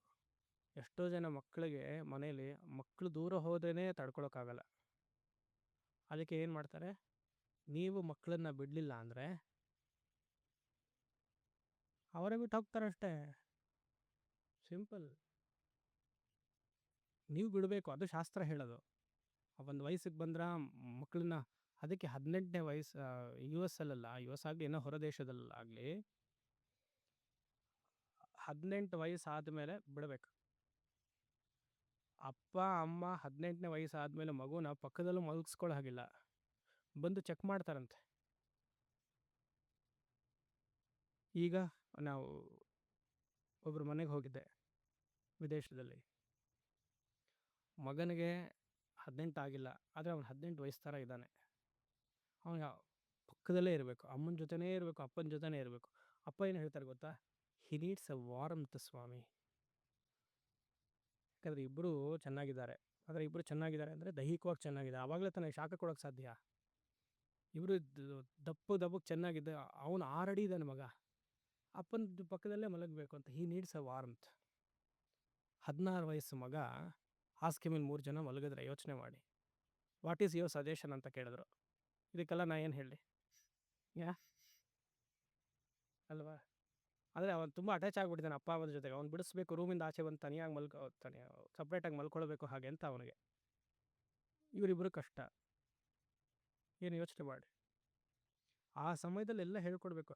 ನಮ್ಮ ಸಂಸ್ಕೃತಿ ನೋಡಿ, ಪ್ರತಿಯೊಂದು ಆಶ್ರಮದಲ್ಲಿಯೂ ಒಂದು ತಿನ್ ಲೈನ್ ಆಫ್ ವೈರಾಗ್ಯವನ್ನು ಇಟ್ಟಿದ್ದಾರೆ. ತುಂಬ ನೀನು ಬೆಳೆಸ್ಕೊಳ್ಬೇಡ, ವೈರಾಗ್ಯದಿಂದಿರು, ಆವಾಗ ನಿನಗೆ ಹ್ಯಾಂಡ್ ಓವರ್ ಮಾಡೋಕ್ಕೆ, ಜವಾಬ್ದಾರಿಗಳನ್ನು ಹ್ಯಾಂಡ್ ಓವರ್ ಮಾಡೋಕ್ಕೆ ಈಸಿ ಆಗುತ್ತೆ. ನಾವು ಅದನ್ನು ಮರ್ತೇ ಬಿಟ್ವಿ, ಶಾಶ್ವತ ಅಂತ ಅಂದ್ಕೊಂಡ್ಬಿಟ್ವಿ ಅಲ್ವಾ? ನೀವು ಬಿಡಲಿಲ್ಲ ಅಂದರೆ ಮಕ್ಕಳು ಬಿಡ್ತಾರೆ. ಯಾವುದೋ ಕಾರಣದಿಂದ ಹಿರಿಯರೋ ನಿಮ್ಮ ಮನೇಲಿರುವಂತಹ ರಕ್ತ ಸಂಬಂಧಿಗಳು ಹೋದರು ಅಂದರೆ ಒಳ್ಳೇದು ಅಂತ ಭಾವನೆ ಮಾಡ್ಬೇಕು ನೀವು. ಅಯ್ಯೋ ಅಂತ ಅಳಬಾರ್ದು. ಒಂದು ಧಾರ್ಮಿಕವಾಗಿ ಪ್ರಾರಬ್ಧ ಮುಗೀತು, ಇನ್ನೊಂದು ನಿಮಗೆ ಬಿಡುಗಡೆ ಸಿಕ್ತು. ಯಾತಕ್ಕೆ? ವೇದಾಂತ ಅಧ್ಯಯನ ಮಾಡೋಕ್ಕೆ. ಭಗವಂತನೇ ನಿಮಗೆ ವಾನಪ್ರಸ್ಥಾಶ್ರಮಕ್ಕೋ ಸನ್ಯಾಸಾಶ್ರಮಕ್ಕೋ ದೀಕ್ಷೆ ಕೊಟ್ಟ ಅಂತ ಇಟ್ಕೊಳ್ಬೇಕು. ಅಯ್ಯೋ ಅಂತ ಅಳಬಾರ್ದು. ಯಾಕಂದರೆ ಯಾರ ಜನ್ಮವೂ ನಾವು ತಡೆಯೋಕ್ಕಾಗಲ್ಲ, ಅವರವ್ರ ಪ್ರಾರಬ್ಧ ಪ್ರಕಾರವೇ ಎಲ್ಲ. ಏನೋ ಅಷ್ಟು ವರ್ಷ ಇದ್ದರು, ಒಂದು ಬಾಂಧವ್ಯ ಆಯಿತು, ಅವಾಗ ಒಂದು ಸ್ವಲ್ಪ ಬೇಜಾರಾಗುತ್ತೆ. ಅಯ್ಯೋ, we should never become emotional with regard to family members. ಯಾವಾಗಲೂ ಇಂಟಲೆಕ್ಚುಯಲ್ ಆಗಿ ಸ್ಟ್ರಾಂಗ್ ಆಗಿ ಇರಬೇಕು. ಸ್ವಲ್ಪ ನಾವು ಭಾವನಾತ್ಮಕವಾಗಿ ಬೆಳೆಸ್ಕೊಂಡ್ಬಿಟ್ರೆ ಅಂದರೆ ಅದು ನಮ್ಗೆ ಅಧೋಗತಿ ಹೇತುಭೂತ ಅಂತ ತಳ್ಳಿಬಿಡತ್ತೆ ಕೆಳಗಡೆ. ಅದಕ್ಕೆ ಶಂಕರ್ ಹೇಳ್ತಾರೆ, give up first. May you give up the intense clinging to the house and house members. ಆಮೇಲೆ ಬಿಟ್ಟು ಏನು ಮಾಡ್ಬೇಕು ಸ್ವಾಮಿ? ಇನ್ನೊಬ್ಬರ ಮೇಲೆ ಅಟ್ಯಾಚ್ಮೆಂಟ್ ಬೆಳೆಸ್ಕೊಳ್ಬೇಕಾ? ನಮ್ಮ ಮನೆಯವ್ರು ಬಿಟ್ಟೆ ಮನೆಯಲ್ಲಿ ಆತ್ಮ ಇಚ್ಛಾ, ಆತ್ಮದಲ್ಲಿ ಆಸಕ್ತಿಯನ್ನು ಬೆಳೆಸು. ಅನಾತ್ಮ ಆಸಕ್ತಿಯಿಂದ ಆತ್ಮ ಆಸಕ್ತಿಗೆ ಬಾ. ಆತ್ಮೇಚ್ಛ